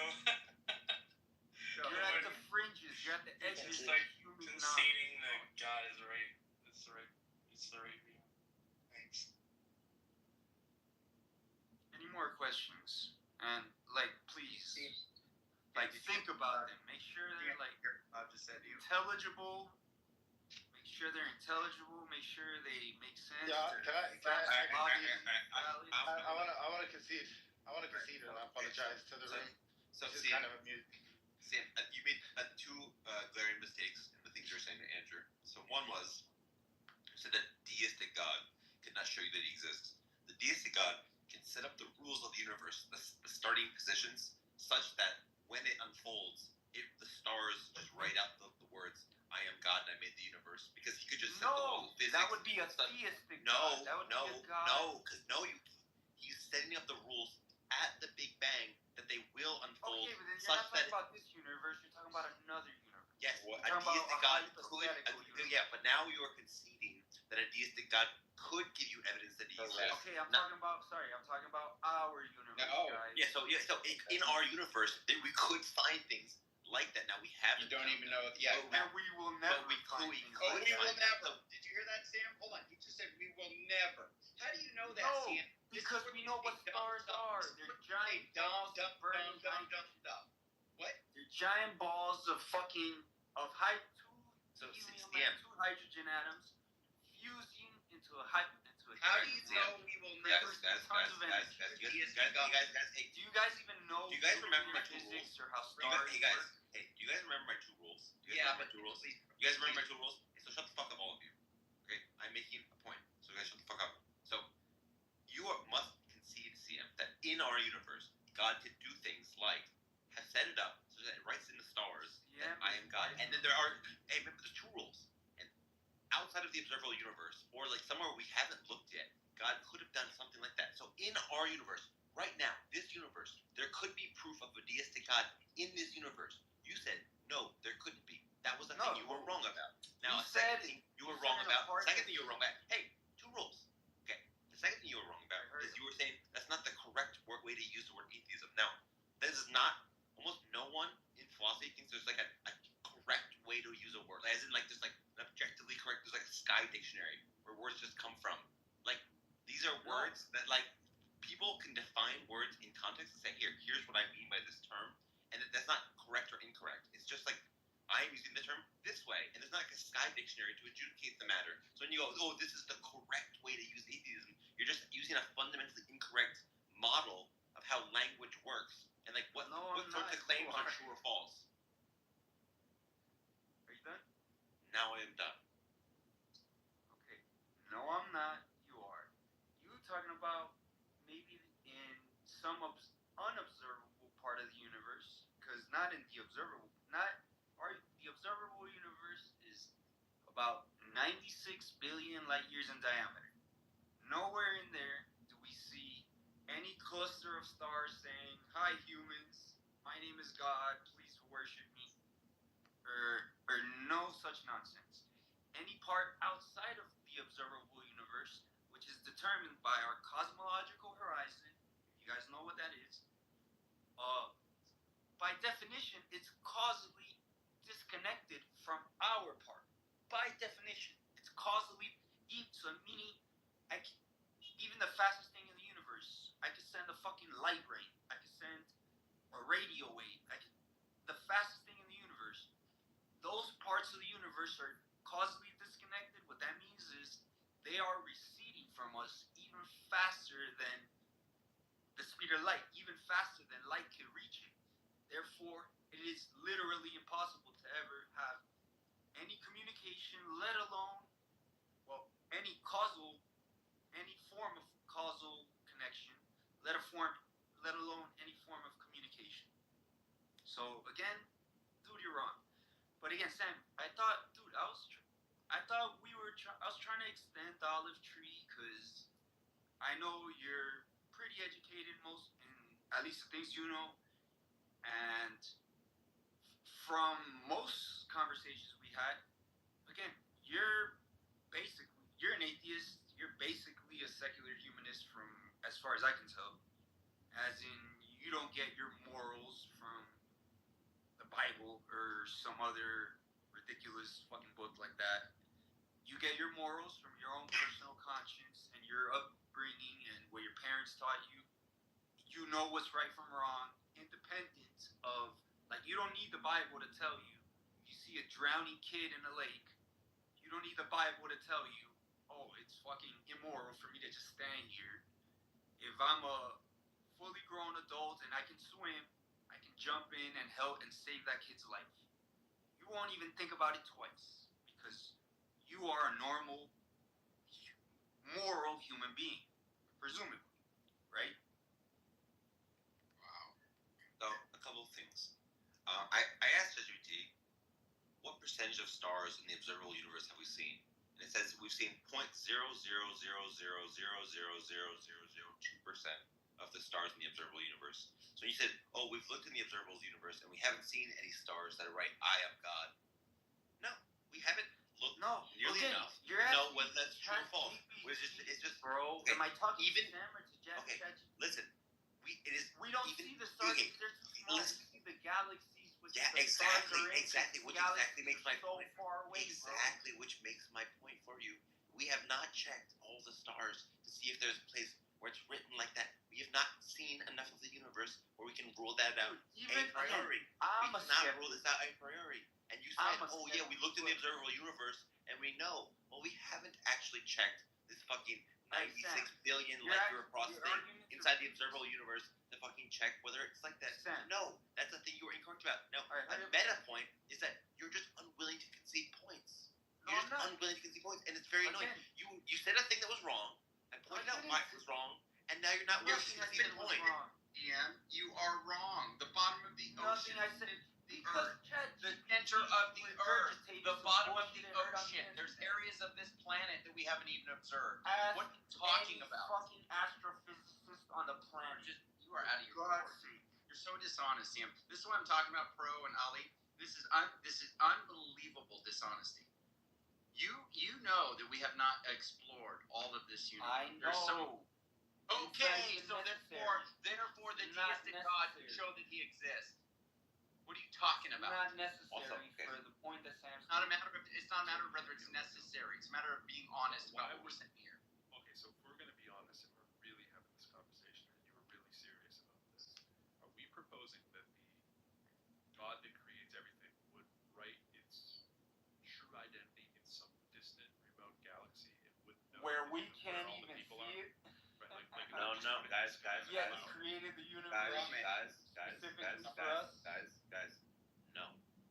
CM said, no, a deistic God could not give us any evidence that he exists. And then I said, here's a way he could. And then CM says, oh, well, that's a universe that's not ours. And then I said, no, even in our universe, he could give evidence. So just guys track.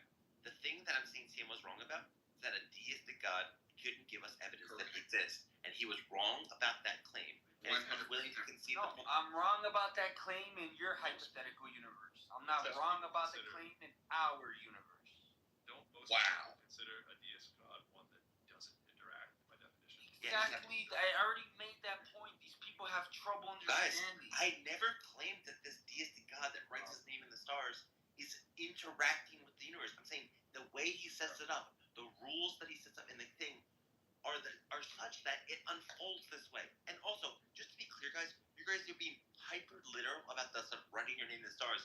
That is just sort of like a metonym, like a pointing to the general class of thing, which is God could do things where when you see it, you then go, oh, yeah, that's obviously God did that. Yeah. So the stars thing was obviously just me pointing at a more general reference class. Like God could one example of a much larger reference class of things that we can see in the universe, that when the deistic God set up the universe, it unfolds such that when we see it, we go, oh, God did that. So and you're saying, no, CM, in principle, that couldn't happen.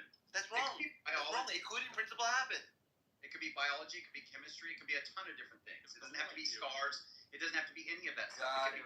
Word salad if I ever heard one. The whole Let me know when you guys are done. The whole idea of the Enlightenment was to get away from all the dogma, right? When you had Thomas Jefferson. You guys are just being contrarian for the sake of being contrarian. Let him finish. But I'm saying all those people who were rocking out with deism, right?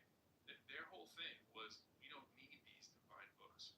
We just have reason and nature to guide the way, right? That tells us all we need to know. That didn't mean that they were suddenly going to see, the big teleprompter messages of God trying to display itself literally. The whole thing they were saying is that's not what God does. God is self-evident through the wonders of creation. That's it. To add in all this other stuff that he could reveal himself. No, the very essence is he's not going to do that. It's just evident to a thinking, breathing human that these wonders wondrous things must be the work of God. I say the same things, but sorry if I wasn't raised in like these proper rich neighborhoods, maybe. So I just say it in a different style, and these guys get a little triggered. No, but I literally made the same point. It has nothing to do with your style. If you had just Sam, we've established this. Remember, what are my 2 rules? Sam? What are my 2 rules? Okay, so I was just if you had said, "Hey Sam, you're right. I was wrong about the deism point. I thought that you couldn't in principle give us evidence, but actually you're right." I'd be like, "Oh fuck yes, Ian. You're someone that's responsive to reason. You're tracking arguments and you're willing to concede points, and then we can have a real dialectic where we're talking to each other." The point that is possible in your hypothetical universe. No, in our universe, it happened in our universe. It's not possible in our universe. So there's nothing that you could see in any level of any like chemistry and physics and biology. Any like if it was written in our DNA, I am God. Like the literal in English, you just like you like look at it and it just says That's in so English. ridiculous that God speaks English. That would basically be Jesus fucking Christ, bro. Wait, you guys not under? Okay, you guys. Okay, this is what I don't like seeing. I am saying, in principle, a deistic God could do things in our universe that when you see them, you go, "Oh, that is very strong evidence that a deistic God created the universe." I'm saying this is, and then you are saying, "No, in principle, that couldn't happen, and this is a thing you are wrong about." See, again, these are such hypotheticals that in principle, God could be the spaghetti monster. So and hold on. They can do magic, and none of this is fucking relevant, bro. Wow. So I don't understand that. Sam, let me just make it quick. Sam, I fully understand what you're saying. Here's, I think, the problem that I have with the example you're presenting. By definition, intrinsically, is the nature of a God with a D, is he has absolutely no interest in proving to anyone or anything that he exists. So basically, he creates the world, he walks away. He has absolutely zero interest for recognition, zero interest for Homo sapiens to, here's the evidence. So from that perspective, what you're proposing, it really doesn't make any sense to me. That's not the definition of deism. Yeah, It's conflating the ideas of what a theistic God would do. Exactly. So I'm just. No, guys, a deistic God is just one that doesn't intervene. It's not. There's no part of the definition of deism that creates the universe, right? And then he intervenes in human affairs all the time. Yes, that's theism. Yeah, I'm talking about deism, but there's nothing with the word deism. There's nothing in deism that says that God wouldn't want you to know about him. It says that he doesn't interact with the universe. Was through the enlightenment and exactly, and adding this messages in the stars or whatever is not exactly what a deist God would not do. Correct. Exactly. I'm saying the way he sets up the universe, the initial conditions of the universe are such that when they unfold, things that are really weird as fuck show up and you see them. That is the claim I'm making. And I'm not saying that he's interacting with the universe. I'm saying the way he set it up is such that when it unfurls, you see this weird shit. And I'm also and nothing in deism says that this God rebutted that already. A God okay, the 2 rules. A God like this couldn't want to do that. Like deism just means he doesn't interact with the universe as it progresses. It doesn't say anything about whether or not he wants you to know about him. That's not in the definition of deism. That's just a sort of secondary claim. No, it literally is. Well, okay, it's implied that he literally doesn't even care. It's irrelevant. Say that. They would never have. It's like a human walking by a pile of ants. You don't even notice him stepping on ants. You're so much bigger. A deistic God would be similar. He would not care about this one tiny Doesn't rock. say anything about divine psychology. Nothing in the definition of deism says anything about psychology. We know what it comes from, though. It's God through logic, not through revelation. That's just natural theology. It doesn't matter what we want to call this, right? The natural theology is almost an was to oxymoron. get away from the wacky and wild and to just talk about reason. That's what it was. Natural theology. Jesus Christ, cloud. What'd you say? What was funny?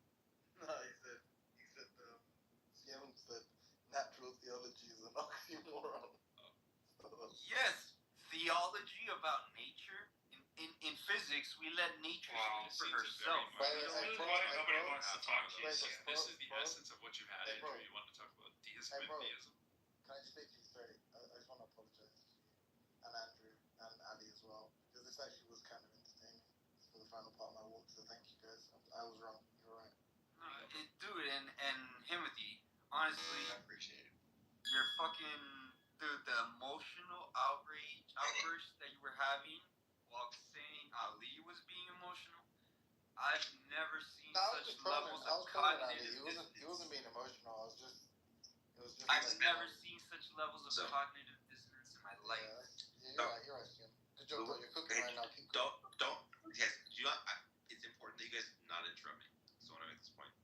CM, the way you reason is you have this general sense of naturalism, and then you interpret all philosophical questions through a lens of course, naturalism is true, and you don't care about whether the things you say are technically correct, which in philosophy, you care about whether things are technically correct, like that they're literally true, that like you precisely said a literally true thing, as opposed to a vibes-based, directionally true thing that like, it's like, vibesy that a deist god wouldn't like make the star, like write his name in the stars. Yeah, vibesy, yeah, but that's like not when philosophers talk. They don't tend to want to say vibesly correct things. They want to say things that are technically correct, things that are literally true things. And I want you to be careful with that. I want you to track when the words when you say things literally, have them be literally true. Don't just sort of like directionally push at some vibes where it's like, oh yeah, naturalism's true. As far as we can tell, naturalism is true. Alright? The fucking phone you're using does not work on magic. It doesn't function because of divine revelation or anything. Yeah, it does. There's literally satellites flying above your head, relaying messages. It's also supernatural. To your closest cell phone tower. I don't have to explain this stuff to you guys. Hopefully you guys know how fucking. It's all supernatural. So, again, and in the fucking audience, everybody, and Carlos says, let the man cook. He's laughing. Tupac says, this guy's cooking all of you. CM is wiping the floor with these guys. I'm just reading the comments here. Yeah, it's sad you can't tell when people are being sarcastic. No, bring them up and ask them if they're being sarcastic. Bring them up and ask them if they're being sarcastic. You want to put some money down on that? Yes, I do. Yes, I do. Yeah? Yo. Hold on. Wait. Before we do it. Wait. Stop. Let this happen, please. You gonna put that in escrow? Like you can give it to someone. Yeah, I got a Bitcoin wallet. Okay. How much you gonna put down? Okay, wait. Who are we talking about? Are we talking about Talking Carlos? about Tupac and Carlos and Mark Grant, because they're the ones that said it, right? Well, Tupac, I don't know too much. I know Carlos for sure. So yeah, you can bring Carlos up. That I'm down. You said them, not just one. Who else? Sure. Well, again, I was reading the comments, the same comments you guys read. Okay, who else? Not joking. No, and again, the truth is not up to me or you or They them. can't put some money down on a couple people, bro. What is stupid pivot? Who cares about what the truth is? That's not the point. The point is you said people in the chat were agreeing that you were smoking, that you were tearing everything up. And Cloud said they were joking, sarcastic. And you're like, really? Bring them up. And then Cloud said, let's bet. Okay? All right, so yeah, let's do it. Who is included in them? Bring them up. The people that you think are going to defend that you are smoking. Well, again, I don't know. I can't talk about the people that might be in your little echo chamber. Yeah, but you mentioned by name Tupac and Carlos. And you seem very sure of that. Carlos, which is somebody that I actually know. Yeah, that you I've had mentioned plenty of Tupac. conversations with. You mentioned Tupac. I mentioned Tupac because he said it several times. Yeah. But he's not somebody like, for example, I can vouch for Ali fucking every day of the week because I know him well enough to do that. I know Carlos well enough to know that he's not fucking trolling or anything. Yeah. So that Carlos has never made a joke in his life. No. I'm saying, The board. What do you want to do, buddy? Talking about fucking shifting the goalposts. It's gonna suck because he's gonna. Cloud, come on! I thought you're the one talking about escrow accounts and all this. What's up? Yeah, you're the one that changed. First of all, I thought I'm you were saying gonna bring Carlos up. I'm saying bring Carlos Who up. Who else? No. Again, I can't. Just want Carlos, fine. We'll take can't a bet on speak Carlos. about people I don't know. Okay, how much? Yes, you can. In fact, you can. But anyways, you just don't I'm feel saying I'm not confident gonna in put money on people I don't know. Yeah, that's don't read the comments out so confidently. Now, who is it? Who is it? Sam? It's just Carlos. Is all you got? Okay. Well, he's the only one that I know here that. Is that all you got? Hey, what about Mark? What about Mark? Wait, Carlos, what did he say? Carlos said, "Let this man cook." Or sorry, he's cooking, man. Let him cook. That's his exact words. And Mark said it. Because he's heard me fucking torch people. Mark said, "Let this man cook." Mark said it too. Yeah, well. Yo, and this happens But in it's Sam, every but you're room I like, go to. it's Mark said it. This happens in every room I go to. Even people I don't even know. It's Sam, say this shit. You gotta be right there. Well, good. People you don't even know are probably gonna vouch for you, right? Sam? People you don't even know. Not vouch for me. They're just gonna be like, yo, there's a reason I had like 2,000 something followers and I don't remember it. Oh my god. 99% of these people, because how could I? At this point, you have 2,000. When I got back to Clubhouse, Why get so many I went in. multi-counts? Oh, because Sam fucking banned me from his little house. Yeah, but why do you keep trying to come into rooms where you're banned? No, well, at the moment, again, I only had like 30, 40 minutes to begin with. I'm already. You didn't answer my question. Why do you keep trying to come into rooms where you're banned? No, because it's Friday night. And so Why do you keep trying to come into Clubhouse rooms is where dead. you're banned? Clubhouse is dead right Why now. do you keep trying to come into rooms where you're banned? Clubhouse is dead right now. There's no Why do interesting you rooms. keep trying to come into rooms where you are banned? Again, this was the most Imagine interesting room answering I the can question. find. This was the most interesting room I can find, and it said my friend Ali and Pro Lyrical and Carlos. These guys were in See, the we room. have no regard for actually following rules. You just want to go wherever you fucking want to, and you're willing to go out of your way to make that happen. Just say that. You know, I wanted to leave right now, just quickly. What I wanted to say, what Hemsey demonstrated here, it was really great, and you don't see this that often. He actually came out and said, look, he pointed at me and Pro and said, look, you guys had a point. He admitted to that.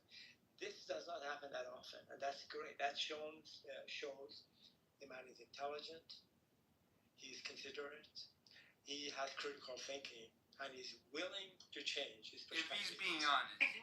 Being honest. And that is, again, that is being honest. Okay, the Sia, most that is, humble man I've ever hold on a met. second. That's true. Sia, There's that a is an possibility that he's trolling. Sia, you please just hold on a second. That is a good example of the attributes that I just mentioned, and I really do appreciate that. Anyway, guys, thank you very much. Good night. Thank you. Ali. It's very kind of you. Be a God, this Ali guy is fucking so stupid. Assalamu alaikum. So Siam, can you admit that you were wrong on the points that No, Sam? hold on. I'm Siam, answering. you're There's so many people wrong. sending me friend requests right now. I'm getting a friend request every I just 5 wanna throw seconds. I just want to And people throw messaging me. Siam, can you admit that Oh, you you were just wrong? got yourself a plug.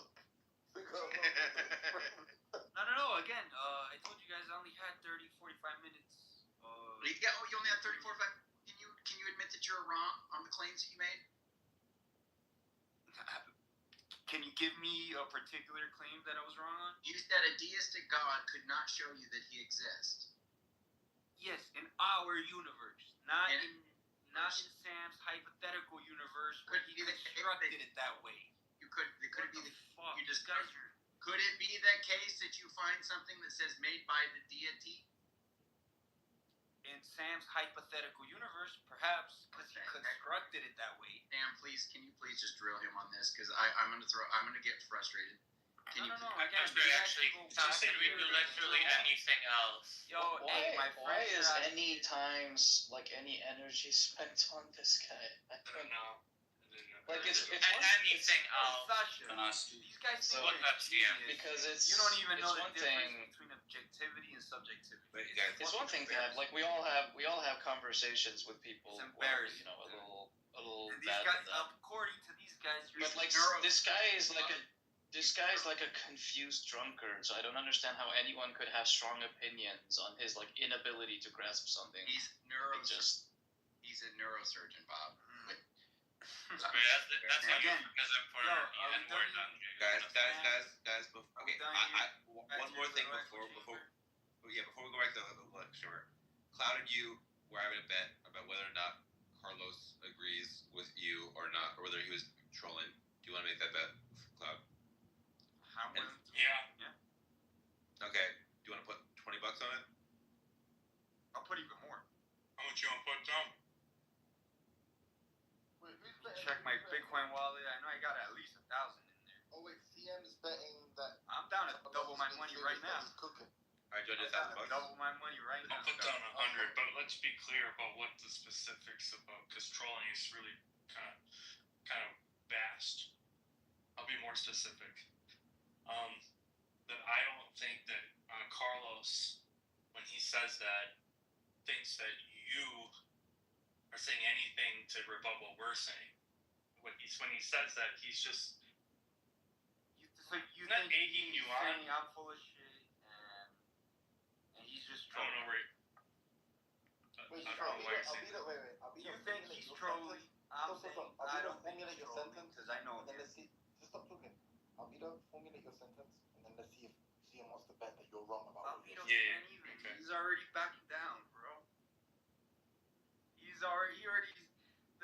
said $20. I'm like, yo, I know I have at least 1,000, and I'm down to double my fucking Bitcoin wallet. Do it. He's already backing down. The problem is Stop talking. Again, and you can hear what the bet is. I know Carlos, guys. I know Stop Carlos. talking and you can hear what the bet is. This is just like if Ali or Pro Lyrical was in the audience and they said it, I would say the same thing. CM, shut the fuck up. CM, shut the fuck up. I already wrote it down. No, again, guys, I gotta go. Alright, Cloud wrote the bet. Wrap it Cloud up. wrote the bet. Make the bet. Wrap it up. Yeah, wrap I it think up. I got $100. Alright, it's a $100 bet. Read out the bet. That Carlos doesn't actually believe that you're. Again, he can't even formulate it. Yeah, or shut he's the gonna fuck up. change it. Shut the fuck up, CM. Go ahead. I wrote it out. Yeah, so let him read it. Let him read it. Jesus Christ, man. No. He's Wait, already. CM, look, you read it. CM, read it. Read the last message in the chat. Read out loud. Mark Grant. No, Cloud Strife. Oh, he blocked you. That's it. Okay, that Carlos. Carlos. Of Carlos. Yeah, that. He's cooking, man. Let him. No. Okay, Cloud says that Carlos does not actually believe that you're cooking us. That is the $100 bet. That Carlos does not actually believe that you are cooking us. Okay, that's the bet. $100. I don't even have him blocked. Dude, you don't know confirmation. No, I'm pretty sure you I do. tell him, wait, I tell him. I'm pretty I sure tell you him, do. read in the chat. And There's a reason I'm in here and and the ones that are like CM, favorable. CM, do you agree to the bet? The terms are in And the writing. only reason I'm still here is because Albedo's not mod. The He would've terms. kicked me out. Shut up, My mere presence. CM, would CM, have triggered do you him. agree to the bet? That's true. If I was a man, I would remove it. Do you agree I know to you the bet, CM? CM, do you agree to the bet? Yes. Okay, the bet is sealed. Okay. Where's Carlos? Okay, where's Carlos? Here we go. Come up, Carlos. Let me just say this: Carlos, I invite him up. Carlos, don't be ashamed. Just say what you actually think. It doesn't matter. Just be honest. It doesn't matter that CM's going to lose money. Just say the truth. No. Yo, let's raise the stakes. It's $100. I want to put some money on this. Oh Yo, my god. 10x your fucking bet. I mean, if Andrew wants to get on it, that's a separate thing, but. Don't put him too much. No. Why you backing down now, bro? Yeah, Why you Not backing down. It's going to put. It's already set. Yeah, he's a fucking bleeder. Somebody's losing money at this Money in point. the pool already, Cassian. Just calm down. Yeah, I'm telling Albedo, I'm saying don't.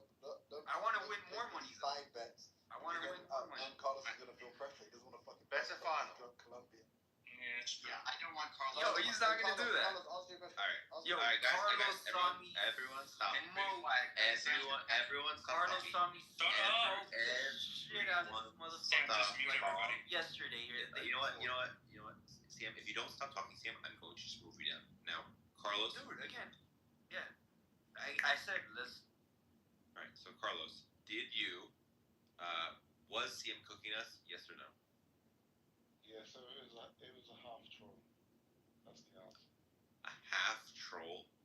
Yeah. Oh, that was. Wait, that still counts in my That favor was because he said he fucking wasn't trolling at all. Yeah, so I kind of looked, my view was like he was sat in the audience and you guys were kind of clowning him for his, like the way he talks and whatever else. And he came up and he defended himself. You know, he's outnumbered. You know, I thought he gave a good account of himself. I thought he was going back and forth. That was I think it was Andrew, and then there was Sam. I think joined in. You know, I got respect for people that go in stages. But that's without not what numbers. cooking means. You know Yeah. that.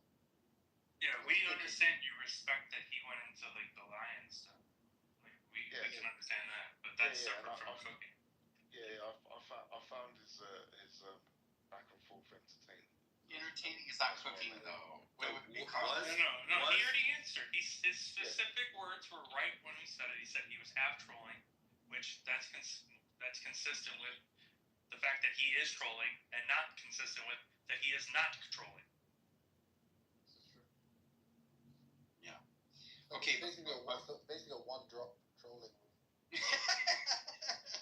But Carlos, can you steel man what? I'm a little concerned about you now, though, Carlos. To be honest with you, can you steel man what Sam said? And do you realize what Sam said? And can you make his point? Can I get my money now?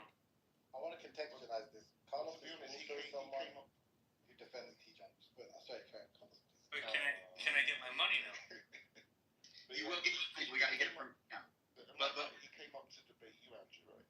It doesn't make, yeah, to me. Do you remember the point that I made? I said a deistic God could show you, could reveal to you, or it could be known that the deistic God exists. There could be evidence for the deistic God, not reveal. I don't want to use that word, but there could be hypothetical universe. Don't forget that. No, not a hypothetical. In this freaking universe. Okay. No, that was not what Andrew said. What are you talking about? That's Sam. Are you gonna pay Alito $100? He's so dishonest. Wait, Sam, did you hear what he just said? Can you just mute everybody, Sam? Can you mute everybody, Sam, so we can handle this? So dishonest. Everyone, are you going to see him? Are you going to pay Alito $100? Again, absolutely not. What the fuck? I didn't hear anything. You guys moved me off stage. I didn't hear shit. Well, it's recorded. Let's do it again. So, Carlos. Yeah, it was Were you trolling at all when you said that? Yeah, it was. I had a smiley emoji next to it. I was half trolling. Obviously, when you're joking, there's like an element of truth in the joke. That's what makes it funny. That's what makes it funny. You guys are a little part slow, of the troll. bro. You guys are a little slow.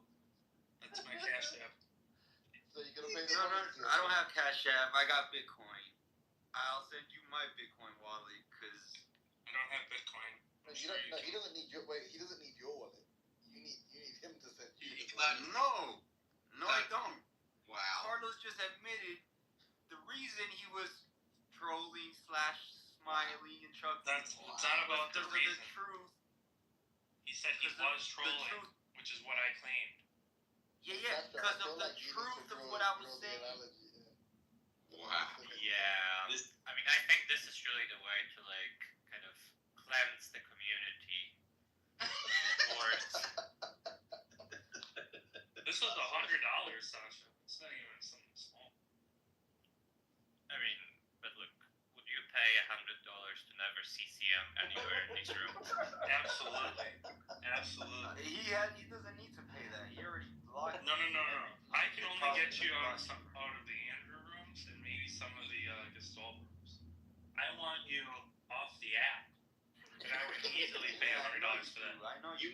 My mere presence makes you insecure. Yeah, you call it whatever you want. You call it whatever you want. I just want you gone. Carlos. My mere presence triggers. Everyone, we all know that. You got that. All right, I'm gonna move you down again. Okay, Carlos. Do you think that, given what the bet says, do you you think that what's his name? CM owes Albedo $100? That's not for me to decide. You are such a fucking Listen, weasel, bro.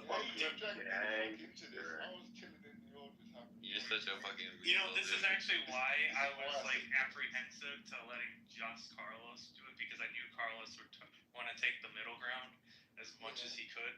But with Jeff, I was like, oh, that's absolutely, like, even though like he just like I already know, just, like Jeff would just be like, yeah, that's a fucking bullshit. Well, I But think Mark would do. Mark is also another like half. But like in a situation like this, I don't think like this. I don't think the stakes are like sufficiently high enough for him to be like, oh, I don't know. Yeah. I feel like even if no money was on the line, Carlos would still be like Switzerland. Carlos, I hate that you're like, it's not for me to decide. I was half trolling. Like, we were wanting to decide a bet, and you were purposely made it difficult to interpret the bet. Sam, but this was on the deism thing, like there's No, the question is whether he was cooking us. That's the on question. the deism point, right? Or was it I think you didn't. What did you mean? Generally. Well, it wasn't clear about when you said it, about what was specifically you said. Well, it he to. can be honest about when it was. When he said that, what he was responding to wasn't like specifically what you said or like what you were saying it to. It was just that we are being cooked by him. Yeah, but like, guys, look, I'll speak on behalf of Carlos because he's my best friend in the whole world. He obviously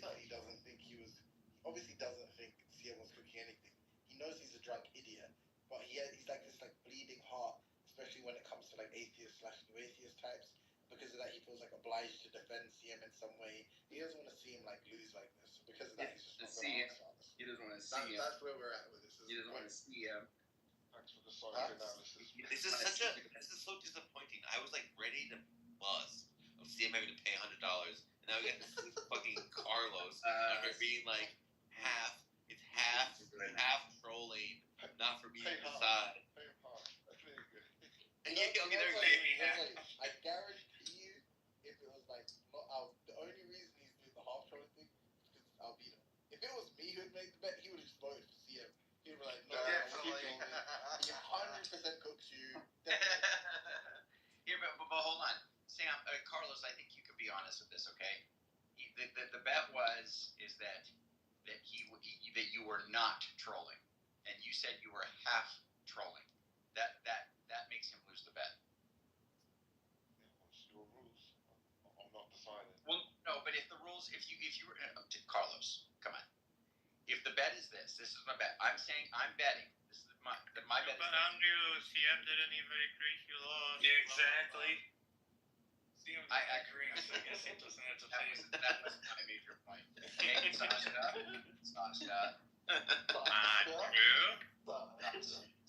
just want to be clear that if I had lost the bet, then I would be fucking paying like if I was reading it like this. We have an understanding, Sasha. We aren't going to talk about that publicly, and the hatchet is buried. You know, you should have done. That was good. That was actually pretty good, Andrew, as well. Thank you. I think it's almost like you're learning from Sasha, but she's teaching you. I am. Sasha's a supreme Anders. Yeah, She's the mean actor. Very bad. So. What? Like, guys, I was ready to buzz.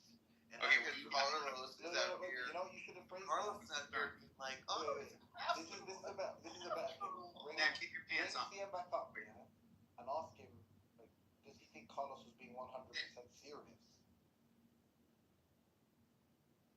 Because it's too late now because he's already conceded. Like Carlos said, but Carlos, were you being completely serious when you said that? I don't know the emoji, but just were you being completely serious when you said he's cooking? I said it was a half troll. Yeah, I know, but I'm saying like, I just want to like get you to confirm it. Like I was just I was enjoying entertainment. Like it's like you thought that he was gonna like I don't know crash out when he came on stage, but he was going back and forth with both Andrew. No, man, I don't think. But I think the deism point, like I think I'd agree with Sam. Like you can still give evidence if you're taking deism like to be like some kind of intervention or interaction with the physical world, but you can just leave evidence. Like I agree with that point. So if that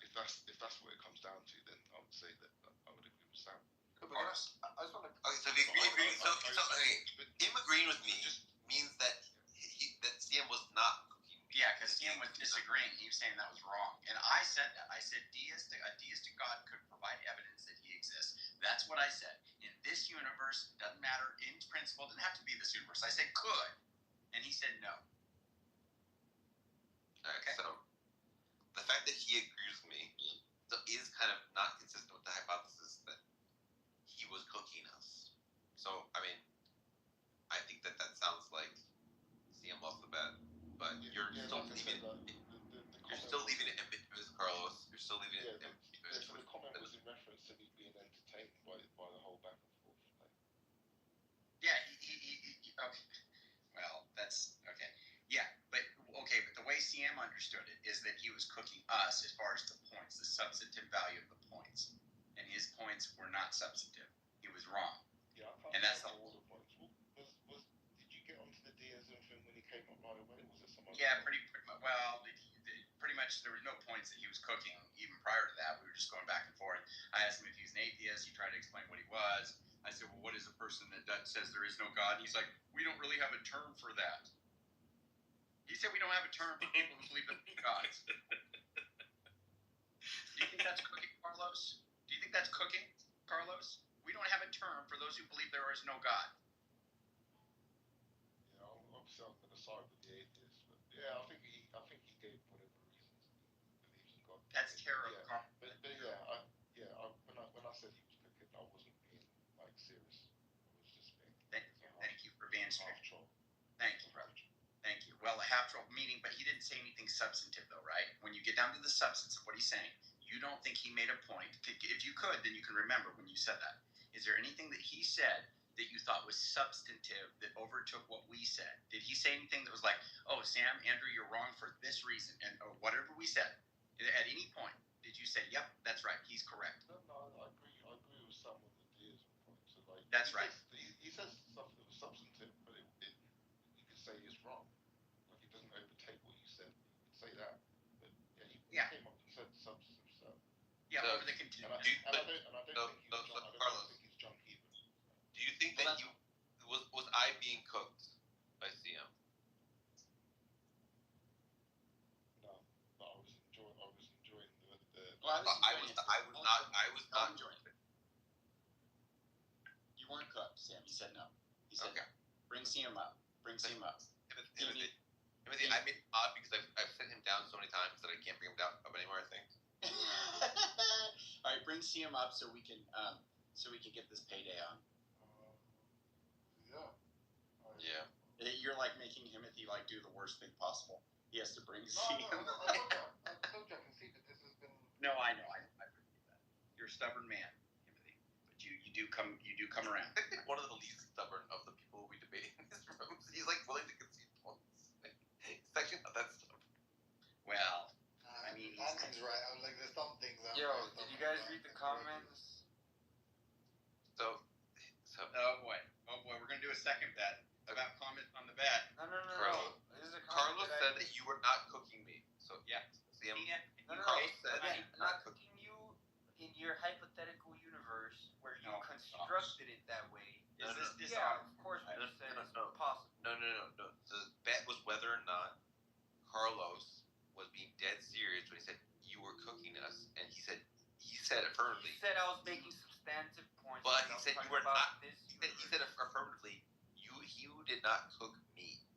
So therefore, because I was mainly arguing with Andrew. Cooking us is not true. Carlos, did you? And again, yo. So I don't even want to throw Carlos under the bus. Again, this is really unfair. He's afraid to cut ties with you guys. No, that's not. Carlos, he's afraid to cut ties with you guys. Ask him alone in a private room. The shit out of you if you side with CM. Ask him alone in a private room where he's not gonna fold under your little peer pressure, and you'll get an honest answer. Yeah, he's calling you a bitch, Carlos. I will find you. Carlos, I will find you in London. CM, you are a worm. You are a worm. You're a worm. You're a weasel. And this is what atheism does. What you're doing, buddy. Sure, buddy. It's worming, buddy. This is also what Islam does, apparently. All right, guys. I have a new rule. whenever we bets from now on, from now on with bets, I'm gonna have a thing where both of you have to Venmo a third party That's what I'm trying to do. Yeah, the judge of the matter, because this is never working. That's why I said an escrow. No fucking honor amongst you guys. Like, I bet Sasha something, and I lost the bet to Sasha, and then I paid Sasha the money. I don't think I've seen anyone else pay anyone else anything on this fucking app. You guys have no fucking honor. Fucking ridiculous. I was down to give my Bitcoin wallet and the put it in escrow. What was the dispute? Just like you're dishonest. Again, you guys are ganging up on Carlos. What was the dispute with spot. I thought that Sasha had said that she had not said. Putting him up. Oh, I was there. Sorry, I remember that. All ganging up on him. Damn, shut up. And so he's folding under the fucking Damn, bro. Shut up. Unfortunately, he's folding under the peer pressure. Damn, please. If it was pro-lyrical, Damn, please it was stop Ali. talking. Please stop talking. These guys Damn, would not I fold paid, under the I paid pressure. Johnny Cut Haas. that man fat. I will cut that man fat. Damn, I paid Johnny Haas. I made a bet with him and I lost it and I paid him. How much was it? $20. Wait, can I just say one thing though? By the way, That's a common amount. Sasha, you've done three What? You've done three. That was actually different. Yeah, I'm going to point out, Sasha, that you have done three references to something we both agreed that the hatchet is buried on, and we will not make any more Right, public. but like references, I think are fine. It's Oh, like, wow. Like disgusting. Okay, I'll bet you I'll stop making references. You guys can go back to your echo chamber now. See, there's no echo chamber, you goober. What are you talking about? There's atheists, there's agnostics, there's people that are all. Yeah, exactly. And you guys are backing him into a corner because he doesn't want to cut ties with you. Hear what I just said? I just responded to your point where we're in an echo chamber, and I just said, what do you mean an echo chamber? Because there's atheists, there's Christians, there's agnostics. No, I'm talking about in this specific scenario. In this specific scenario, we're not all in putting agreement. Carlos on the spot, and he doesn't want to cut ties with you guys. He doesn't want to tell you how stupid you guys sounded. No. How stupid. Yes, man. Dude, it's He said so obvious. he said you were not cooking me. You gotta be fucking social. He said you were not. to not know that's what's He going on. affirmatively said that you were not cooking me. Carlos, can you please the say bet? something? The bet was about whether or not he thought literally that you were cooking us, and he said you were not cooking me. So you lost. No, this okay. bet. I told you I did cook you in $100. our universe. No. Put The it bet. in No. your The bet is whether. hypothetical universe. The bet You is whether. constructed The bet is on whether purpose. Carlos thinks. The bet is whether Carlos thinks. Okay, Carlos. Okay, let's do it again. Carlos already affirmatively said that he does not think. Yes, you were in your cooking me. hypothetically No. on purpose universe. The bet I is even whether or even not I concede. Carlos Even thinks I concede. you were cooking me. And In this he universe. said affirmatively that you were not cooking me in this debate. So you lost your bet to Albedo. No, I and if you were a man of honor, you would pay him the $100. You're out of your mind if you think I lost the fucking bet, yo. Carlos said you were not cooking me. That's what he said. Those words. You were not cooking me. The bet made with Because you Albedo. made the bet most you made with logical Albedo. hypothetical. No. The bet you made. The bet what you made Albedo was that Carlos does not actually believe you're cooking us. Now he does not believe that you are actually cooking me, and I am part of us. So you lost the bet. You guys are putting him on the spot, and he doesn't want to cut ties with you guys. It's completely understandable. It's just cold. Unfortunately, I don't give a fuck. So I'm being completely honest. So it is honest. You lost the So bet. why you Carlos, unfortunately, is not. If Doesn't you want knew to that cut he was ties going with to you do that, why guys. don't we let him talk? Why don't we let Carlos talk and see if that's what's happening? He's just I don't know. Yeah. He's a. Why do you think he's on Carlos. the phone? Because he doesn't want to have He's this on the phone conversation. right now. You guys are so. He doesn't want to have this conversation because he doesn't want to cut ties with you. Oh, that's why he's on the phone. Right. Yeah. He doesn't it's want to. really important that we hold this like rambling retard accountable. It's really, really important. No, it's No, again, because I'm not in your little fucking cult of Andrew, and where they think Sasha's some kind of fucking genius. This shit is laughable. I have an IQ of 200, so yeah. Stand down. If you have an You have to be taken to task. of like 2 million. Yeah, and she'll Whatever be your Andrew has to get Yeah, like that's really not- that's upset. add really like 6 impossible. zeros behind it, and that's my IQ. and she'll be. No, you don't. You don't have Josh, to. you beat CM up if you see him in Yeah, person. I will beat him up. I will find him. Columbia. Fucking pussy And I will be ass like, Bulgarian slap trans CM dude around. beat me up. No, I'm gonna beat the shit out of you, Sam. Yo, I will. My advisors from Sofia. Oh, I did not know Sasha was trans. Did he say so? No, that's not true. All right, guys. Andrew, that was kind of entertaining, but also horrible, and people in this app. By no kind honor. of, Sam means not remotely. No, it was actually very. No, there was parts that were entertaining, but But CM needs to pay the debt though. That's $100. You're gonna pay. Also, I don't for a second think I'm actually gonna get paid. yeah. I want to see That's actually why I tried to get him to pay it to someone else first because Yeah. I already knew that wasn't gonna happen. Yeah. It's too fucking They're work. gonna pay you on Bitcoin. Yeah. I mean, valid inference now owes me fucking $10, and he's not gonna pay me. People are just bad with this shit. They just don't have honor. Never make bets with the super anonymous people because they're obviously never going to they're never going to want to pay. Do people just not have honor? If I was an anonymous Well, account, Sasha's kind of like that, but if I made a bet with you, an anonymous account, I would pay the bet if I lost the bet. It's just like a matter of honor. I would have paid you some. Yeah, but you're a Jew. There's a lot, yeah. We have fight. Wouldn't that be though, Bob? Wouldn't that be the opposite of what you would expect? No, they have strong feelings about money. Have you ever seen Deep Space Nine, Andrew? You know the Ferengi? No, what's that? What's the Ferengi? Tell me Oh, about it. it's this like society, civilization of aliens that covet money. Like their entire mythology and society is based on like unadulterated greed. Holy cow! Is it a Star Trek episode or something? They're a race in Star Trek. Star Trek Deep Space Nine. Guys, they're not based on Jews at all. They have big ears. Wrong not known. appendage. Yeah, wrong appendage. Well, they have sizable noses as well. Oh lordy, that was great. Oh man. Well. Okay, so I need okay. The new protocol with bets is going to be we need to assign a judge. And the judge decides the matter, and then you pay them before.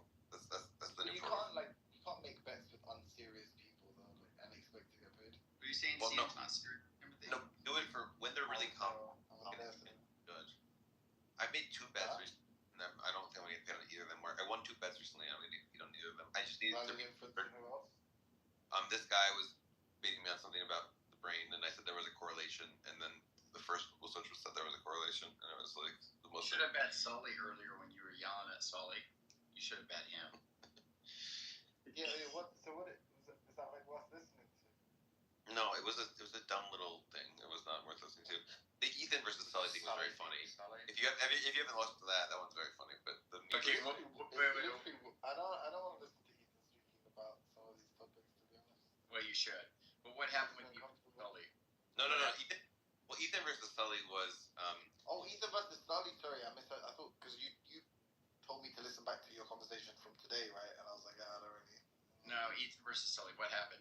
no. So Ethan with Sully was very funny because so I was saying that concepts can refer to things, okay, and then Sully goes, reference is linguistic, and then what's his name? Ethan's like, oh no, no, it can be non-linguistic, and then Sully's like, no, this is what Sam's always getting confused about. That reference is a linguistic notion, and then Ethan's like, no, that's not the standard way it's used at all. And then they just go into this like really fucking heated like half-hour thing where Ethan's just like calling him a retard, an embarrassing retard, like over and over about how he knows nothing about philosophy and how he's showing his true character. Whoa! Is that in this room? Is that in this room or the previous one? Well, it's the one. Andrew's like, hell yeah, brother. Yeah, I want to hear this. The one called Fill of Language, and it's at 5 hours and 19 minutes. If you want to listen to it. You'll love it. No, it's funny though, because there's one response Ethan gives where he just like pauses and goes, because you're an idiot. Like,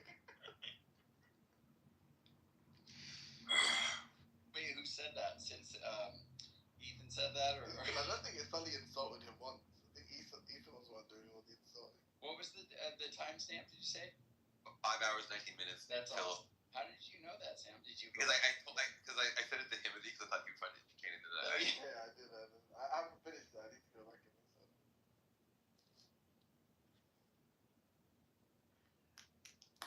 But like Charmake's a Muslim, Sam, you need to get him to get you into Islam because he's pretty sharp like that.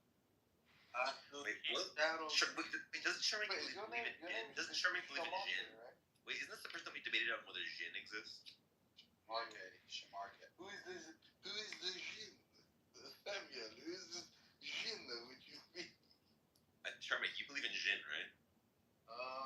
Yeah, of course. Yeah, well, I mean, Why do you pronounce it like that? what, jinn? Jinn? We're doing a jinn right now? Je ne sais quoi. Jinn. Because I like the little, when I write it, I always write it with the little D, because it looks cool, and then I like to say the little D. Like the jinn. Jinn. Jinn.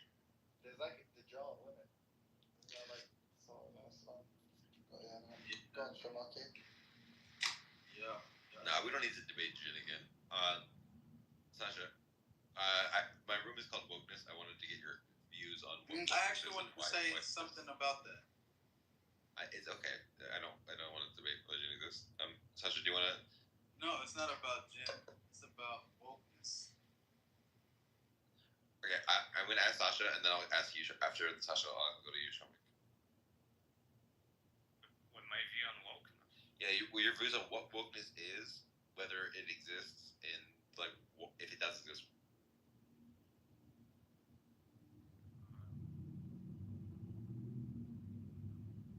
Why? I don't. Okay, it's fine. If you don't Okay, want. sorry. I don't know. Like what wokeness? Like it's like there's a bunch of like things people use to describe as wokeness, right? So it's like I don't know. I mean, initially it was something like caring about the injustices of society. Nowadays it's kind of like just being like a dumb progressive. That's like a common usage. I mean, yes, I think that there are people who are, I don't know, more aware of injustices than others. And I also think that there are dumb progressives who kind of pretend to be aware of these things, but like focus only on the aspects of like social injustice that get them social points. What causes this like stupidity? Is it like the same sort of reason why people are stupid about every ideology, or is there like a specific reason why like this kind of stupidity like manifests when it did? I mean, I've said this many times, and my theory is just like, well, first of all, just it being popular in certain circles is going to spread naturally. And then I think like what explains a lot of people engaging in it is that, well, you get like a few perks out of thinking of the world in this way. One is that you're like a victim who can blame everything going wrong in your life on, I don't know, systematic issues that you had no control over, and you still have no control over. That kind of absolves you of anything going wrong in your life. The second one is you get to virtue signal. You get to get the appearance of a virtuous person who cares about issues without actually having to do anything. You just need to like, you know, repeat a bunch of like slogans. And third, you get to do something which is quite fun, which is just like villainize certain groups who are perceived oppressors in this movement and just bash them in any way you like. It's like there's no limit to what you can say about them. And that's sort of satisfying. And you know, it's also like getting you like prestige within the social circle for your willingness to do it. So I think that's like what motivates a lot of it. Well, why don't all, given these like fact that this is psychologically tempting to do, why doesn't every group just do this? Given that it's like so pleasing. I mean, I think a lot of groups do that. I think conservatives in a way do that as well. It's just for them, it's more like, well, we're like victims of like, I don't know, the leftist cabal or something. But like, I mean, their victim mentality is something like, it's a bit different. I mean, it's not like the kind of thing I would describe as woke. But I think that like similar psychological motivations show up for them slightly differently. Like, I don't know, tariffs are a good example where, like, basically, you know, they have, like, the same sort of incentives. It's just, like, the ideas that they, like, latch onto aren't, like, progressives. They're, like, ideas of, like, well, you know, women are oppressed and these, like, crazy men are trying to, I don't know, invade their spaces or something. And it's, like, I think the incentives there are, like, pretty much the same. It's, like, you get to say, like, whatever horrible shit you like about that group you villainize. You get to kind of whine about, like, how oppressed you are. And, you know, you can sort of get social points for like, saying, okay, well, this is, like, an issue I'm aware of, blah, blah, blah. So, I mean, I don't think it's, like, unique to progressives. It's just, like, that manifestation kind of became associated with the term wokeness.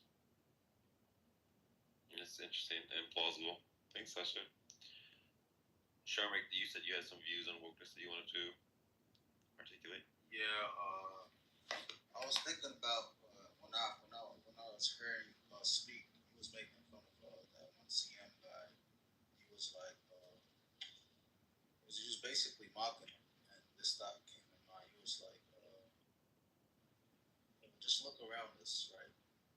Look, he was making fun of him, but I just thought that was very important, right? Awareness, right? The fact that people are just intuitively aware, right, of their surroundings, right? Like, for example, right, if I put you in a desert and you seen a phone, you found a phone in the sand, right? Most people are gonna say this phone came from somewhere. Where did this phone? It had to have come from somewhere. Somebody had to have made it. Without knowing or seeing the person make the phone, this is the conclusion people come up with. This is what you call intuitive awareness, right? And I was reading the Albedo. What do you think wokeness is? But wait, were you not tempted to see how you made the connection between fucking watchmaker and wokeness? I was desperate. It could have been amazing. You could have missed the greatest opportunity ever. Albedo, what do you think wokeness is? Does it exist? And if it does exist, why does it manifest the way it does? I have no idea, honestly. I don't really know what it is. Word. I don't really call people woke or anything. But, like, I don't know, PC culture, I mean, you must have, you know, heard that term they're bandied about. Yeah, of course. I hear it. So, like, well, what's PC culture? And then, like, let's just talk about that then, you know? There's things you can say that are gonna make people mad. Yeah. Well, do you think, like, I mean, is there a reason why, like, the left got interested in controlling language when they did, whereas, like, maybe the right has less of an interest in controlling language or something like that? I think they both have a way of controlling language. Like, they don't, like, the right don't want people to change, like, the word woman and stuff. I mean, they want to control language too. Yeah. It's like different versions of it, I guess. I don't know, the political, I think this is, like, more political, and I generally don't do politics, although this is, like, a topic that I'm not completely averse to. It's just, like, not something that I didn't really delve into.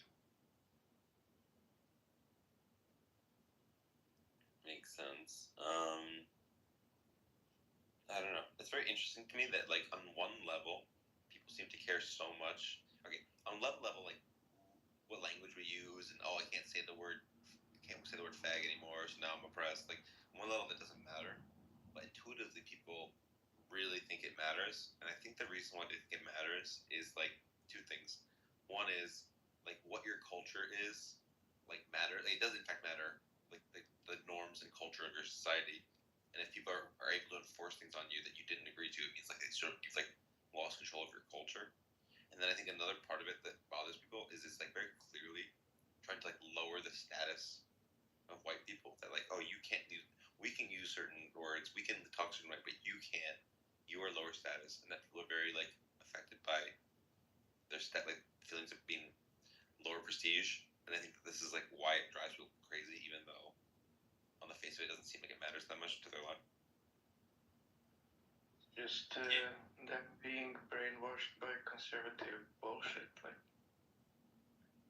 you should look up like conservative correctness and look at the examples of that, and see how many like instances there are of conservatives like purposefully mislabeling things and like insisting like that they don't want to call things by in reasonable ways, but in ways that reflect their conservative take on it. I googled conservative correctness.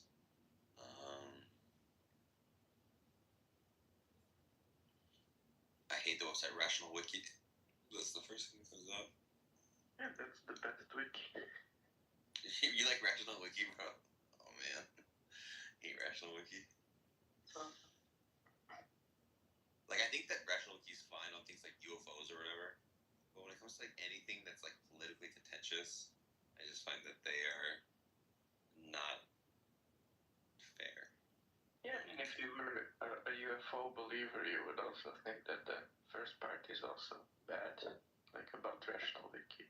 Yeah, I understand, but like, political questions are not they're not merely matters of fact; they're also like matters of principle. So it's like not the same sort of thing. And then another matter is just like the evidence about UFOs is very different than the like evidence about like I don't know sex differences. Like in fact, or like things like that where like there's some PC positions that are like so much overwhelming evidence against them that you're basically just a retard for believing in them.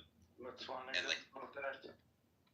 if you think that men and women don't have average differences in dispositions, you're just like a fucking you just are confused. You're just like an uninformed person. In what dispositions?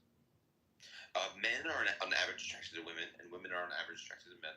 This is a psychological disposition that they're genetically hardwired to have this.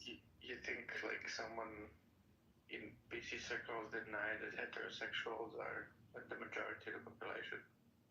They will say a lot of this is less common now. They used to say things that like everything about male and females is just purely culturally conditioned.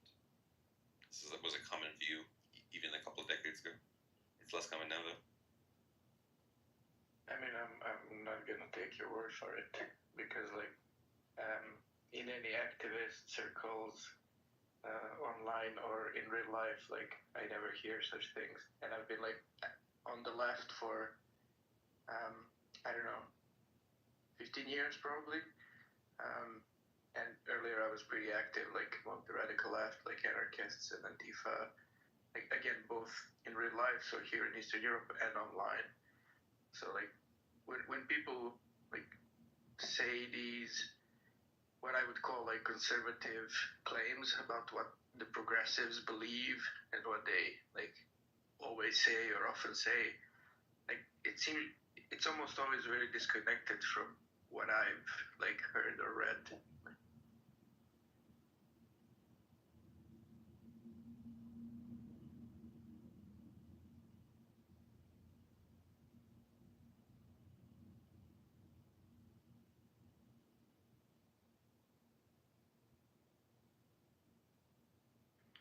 I mean, I'm gonna like there is one circle where I didn't have much contact with, and maybe like it applies there, and that's some weird like American centric postmodernist circles.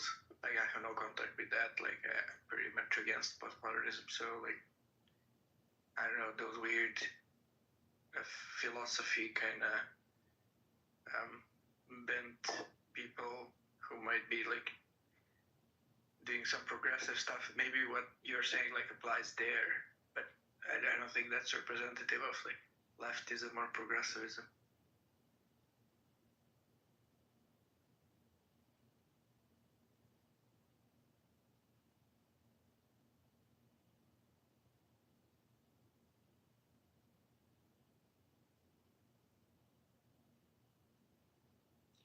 really in-depth article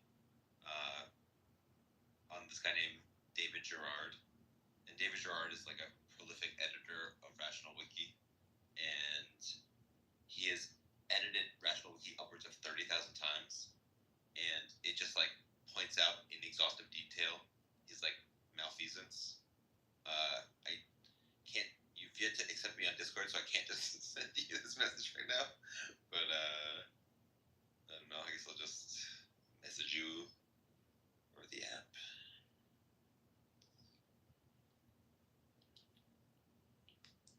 I don't see you on Discord. You didn't like send me any requests. I don't know, maybe you did. I tried to. I mean, I'm not seeing you.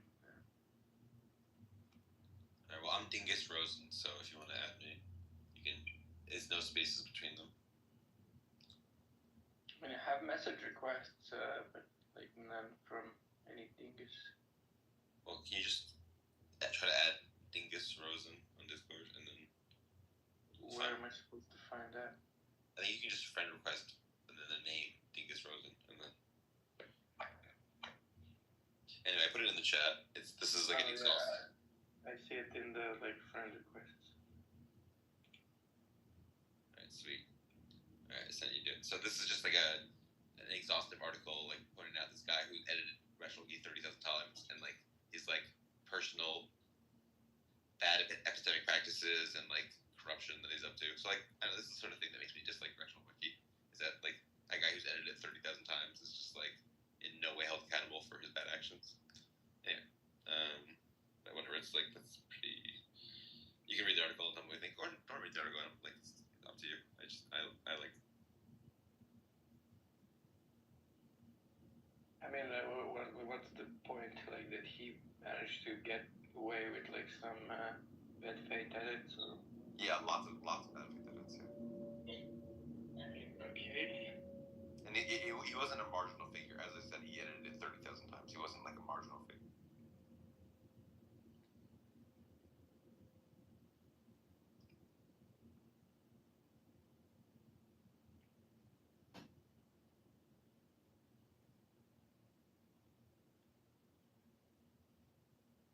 What's up, Venus?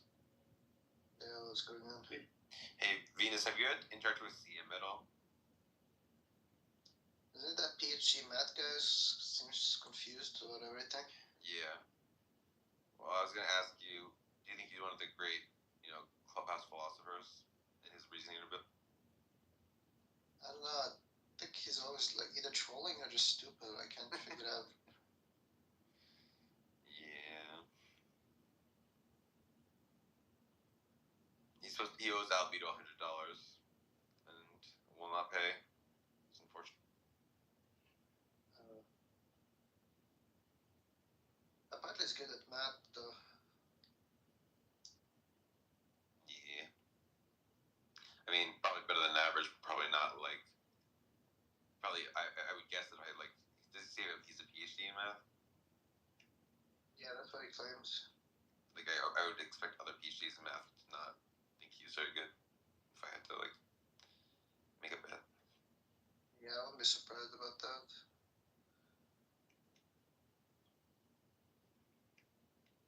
So, Venus, what do you think wokeness is? And then, does it exist? And if it does exist, why does it exist?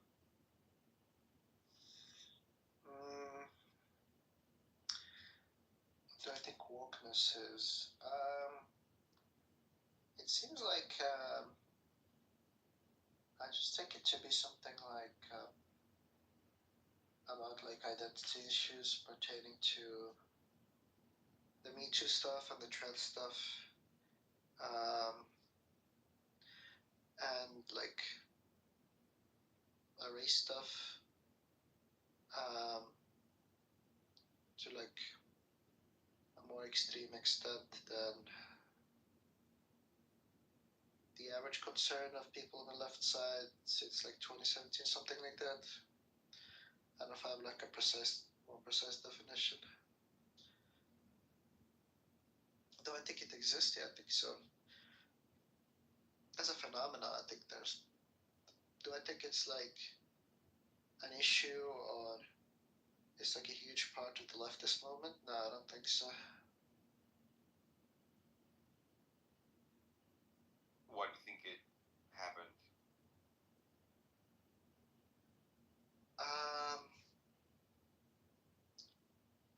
I think the events of Me Too give it a lot of kick, and I'm trying to think about like the trans stuff. I think younger people just got more interested in that stuff when they went to university, and I also think maybe it might have happened also that the right wing started like focusing, hyper zooming on that, giving it more attention, took it out of like the fringe into like more mainstream. Probably a combination of those factors. Probably to some extent, the woke stuff always existed in academia, and it was something that people in universities always sort of came across. But it's spilled to mainstream media, I think, is recent. But why that is, I'm not entirely too sure. Maybe it's the right to blame on that for them focusing on that stuff, but I don't know. It's a treadmill of like weird right wing pejoratives taken from left leaning terminology.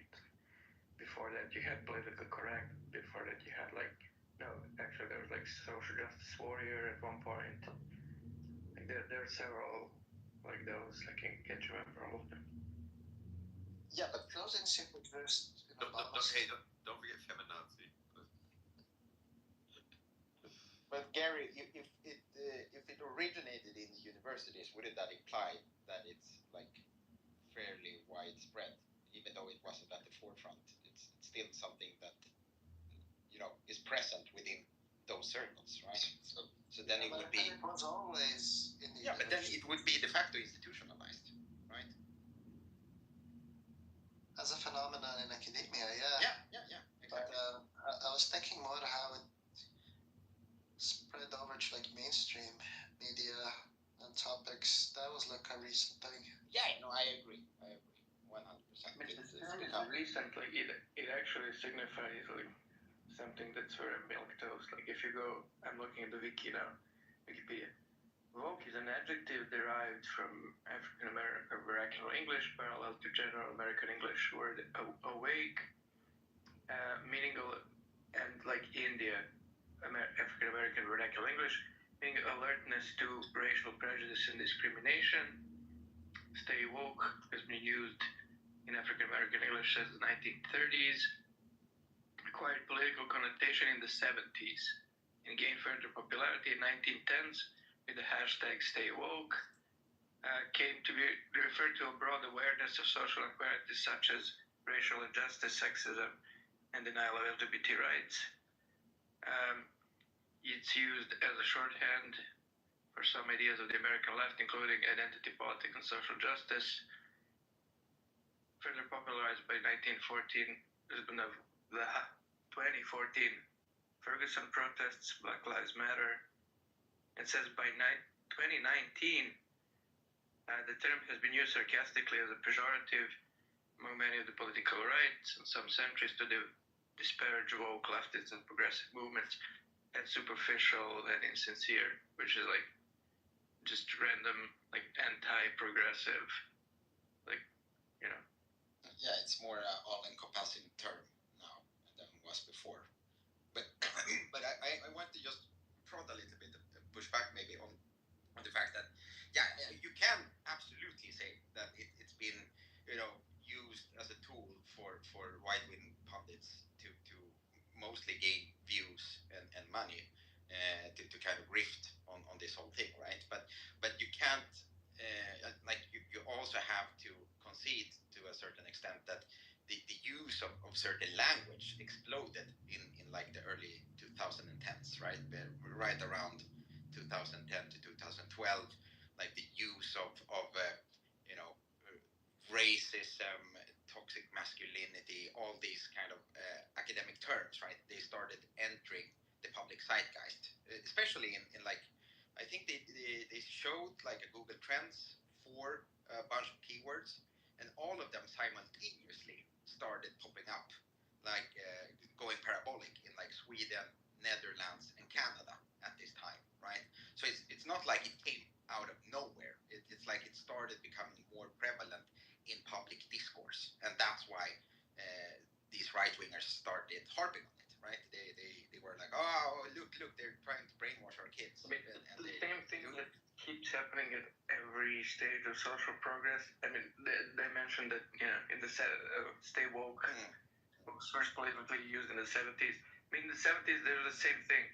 Right wingers talking about the hippies, they're like all drugged up. Everyone's having sex with everyone. The gays are now like a thing. What's that? Right. Well, my criticism though is that the wokes aren't they're illiberal. They are conservatives in the sense that the Jonathan Haidt sense of they care about things other than harm and fairness. They care about respect, as in you've not shown me the appropriate respect. Like when you culturally appropriated me, you disrespected me. When you microaggressed against me, you disrespected me. So notions of purity, like like you as a white person would be irritating like my culture by like interacting with like you're this is like lots of things are like sacredness stuff and purity stuff and respect stuff that is like not liberal. That like liberalism is about harm and fairness, and they're just obviously concerned about like the appropriate displays of respect and things like that. You're like misusing moral foundations theory there. So like this wouldn't fall under any sort of purity stuff. Like purity stuff is based on like the disgust reaction. Yep. And connected to like religious claims. Like that's how it's framed. Yes. In the theory. Like it's like saying, oh, gay people are immoral. Why? Well, it's unnatural. Like, some term that like expresses like a disdain, but not in an emotional way. You want to intellectualize it to make it more, at least a bit more reasonable sounding. So you say things like unnatural. Yeah, the question of moral dumbfounding is a very common thing. But moral dumbfounding isn't just about this like sacred. Like Jonathan Haidt studies moral dumbfounding. That's like sort of separate question from like sacredness as one of the moral foundations. And it's true that disgust is like it's almost as if disgust is one end, or the least sacred things are disgusting, and the most sacred things are like pure, holy, like whatever. But the way there's a whole psychology of sacredness that I can send you some papers on if you're curious about. That relates to like unwillingness to think about trade-offs and stuff like that.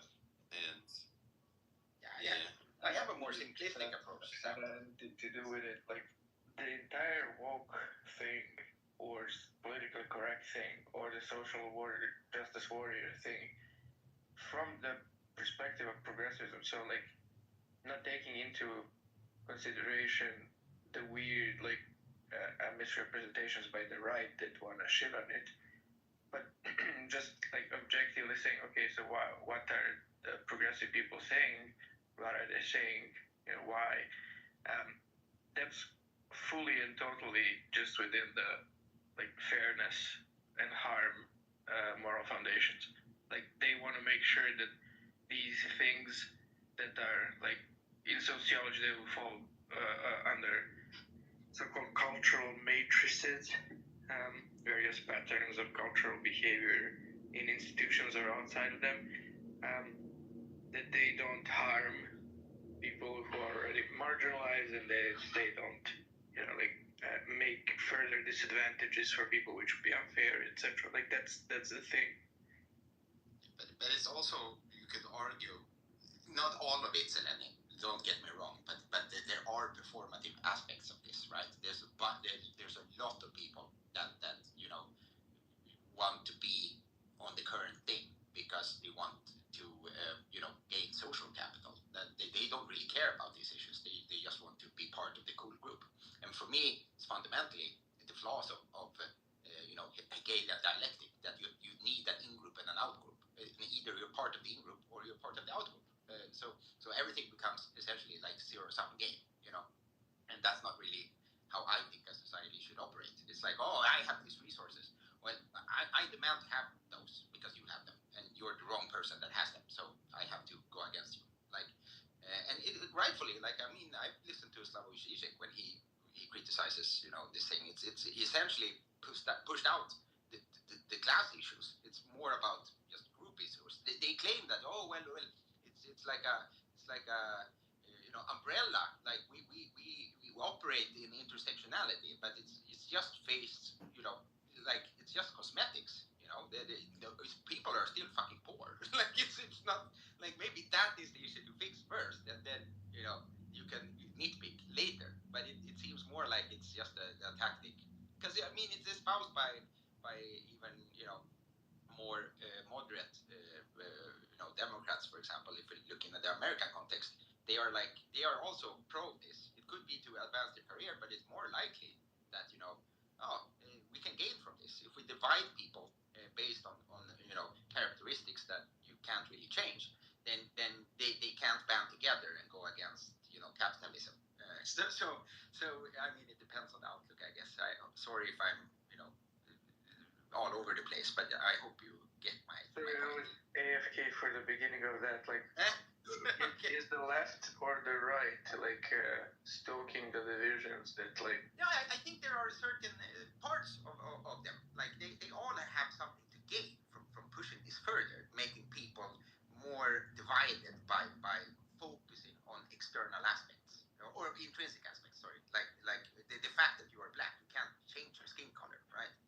I think that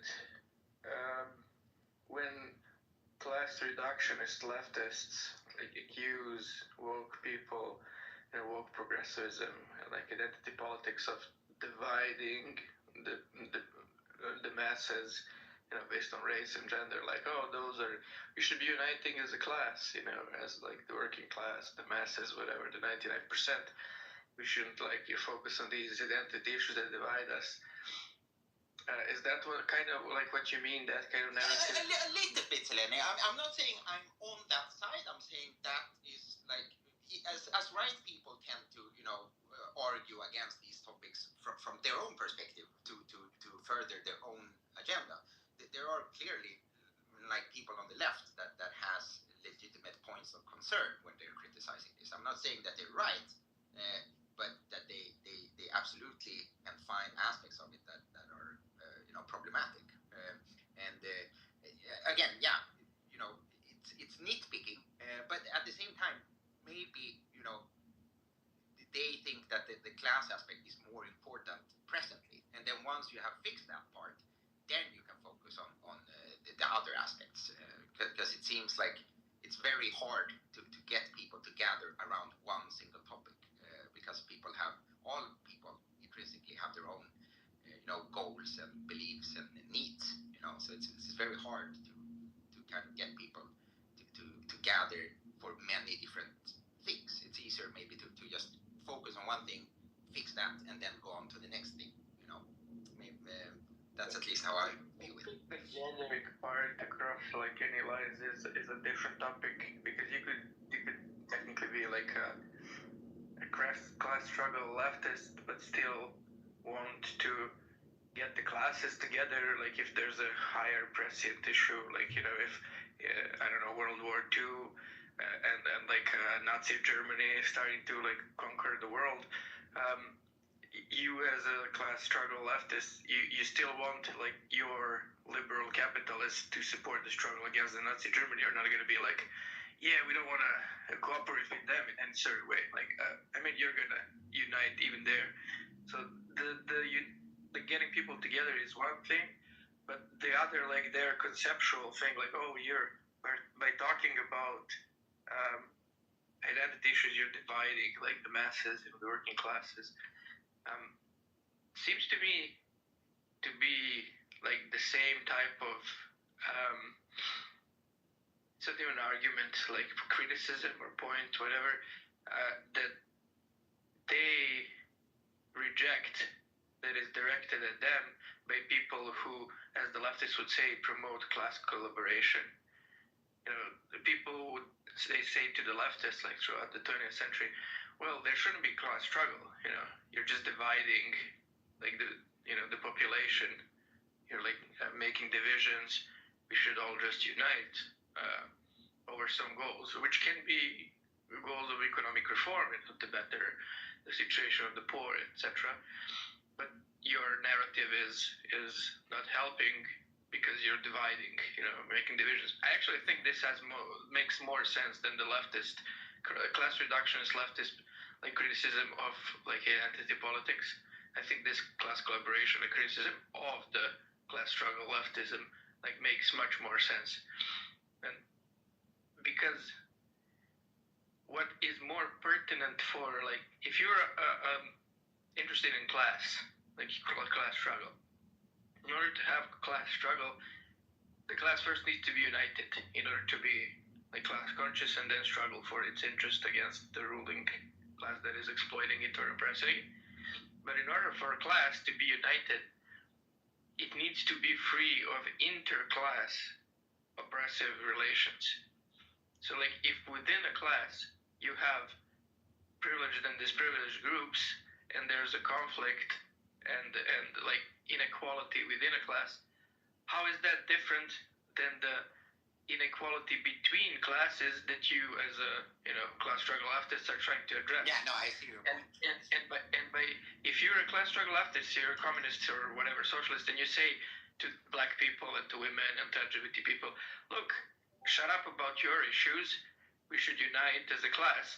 How is that different than like someone who's not a leftist telling to the leftists, look, you workers, shut up, like shut up about your interest, we should unite as a nation or as a like the entire population. Like in fact the second one seems more plausible because you could say like it's a part of some overarching perspective, whereas when the leftist says that to the women and like racial minorities and LGBT people, it seems that they are like kind of internally have a sort of tension or contradiction. They want to like liberate from oppression and exploitation, but then they're telling other groups to shut up about their because there's oppression and exploitation. Their empathy or understanding. I disagree I disagree so strongly with your takes on social justice, like so much. But I'm really, really tired, guys.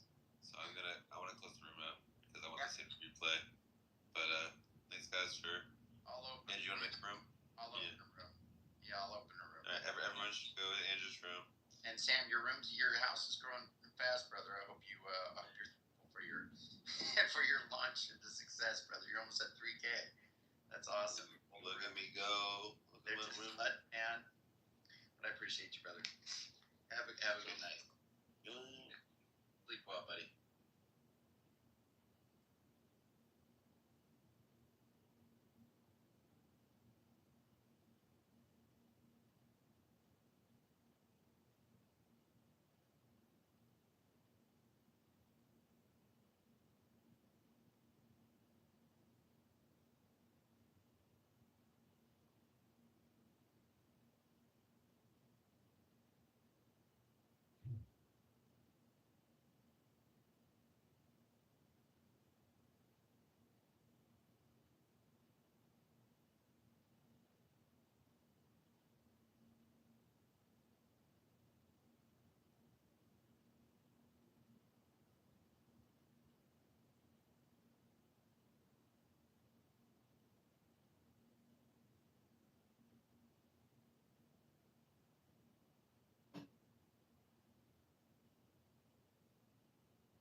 Non-starter.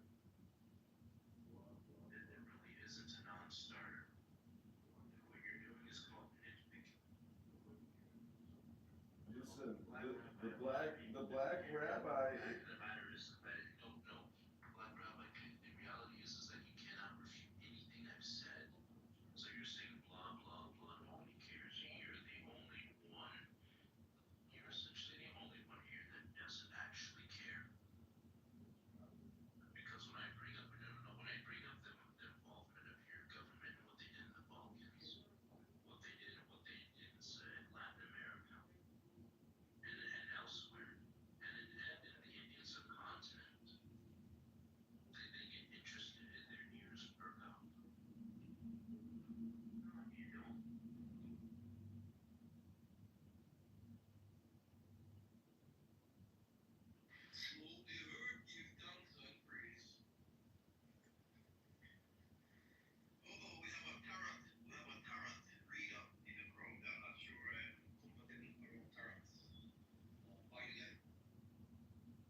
Ken's got Trump derangement syndrome. Nothing makes this man comfortable. He's out of his mind. Every day for 100 years he's been creating a flat earth room. He's a fucking wanker, a fucking low IQ Jamaican dingbat.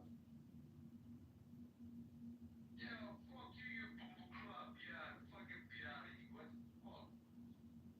Most people think a great God is gonna come out of the sky, take everything away and make everybody feel high. But if you knew what your life was worth here on Clubhouse, you wouldn't create the flat earth room for 100 fucking years. You'd do something with your fucking life, you fucking loser, Trump derangement syndrome, fucking low IQ motherfucker.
Why are you so gay?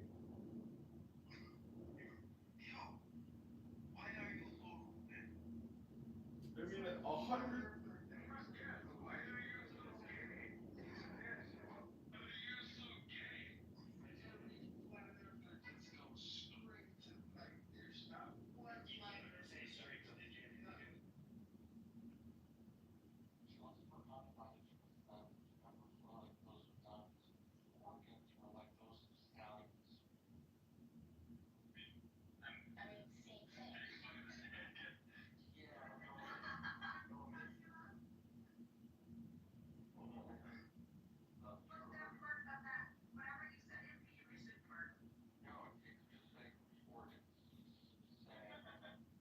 I just want to make a public service room announcement that Abraham is not a rabbi and he has stolen my PTR.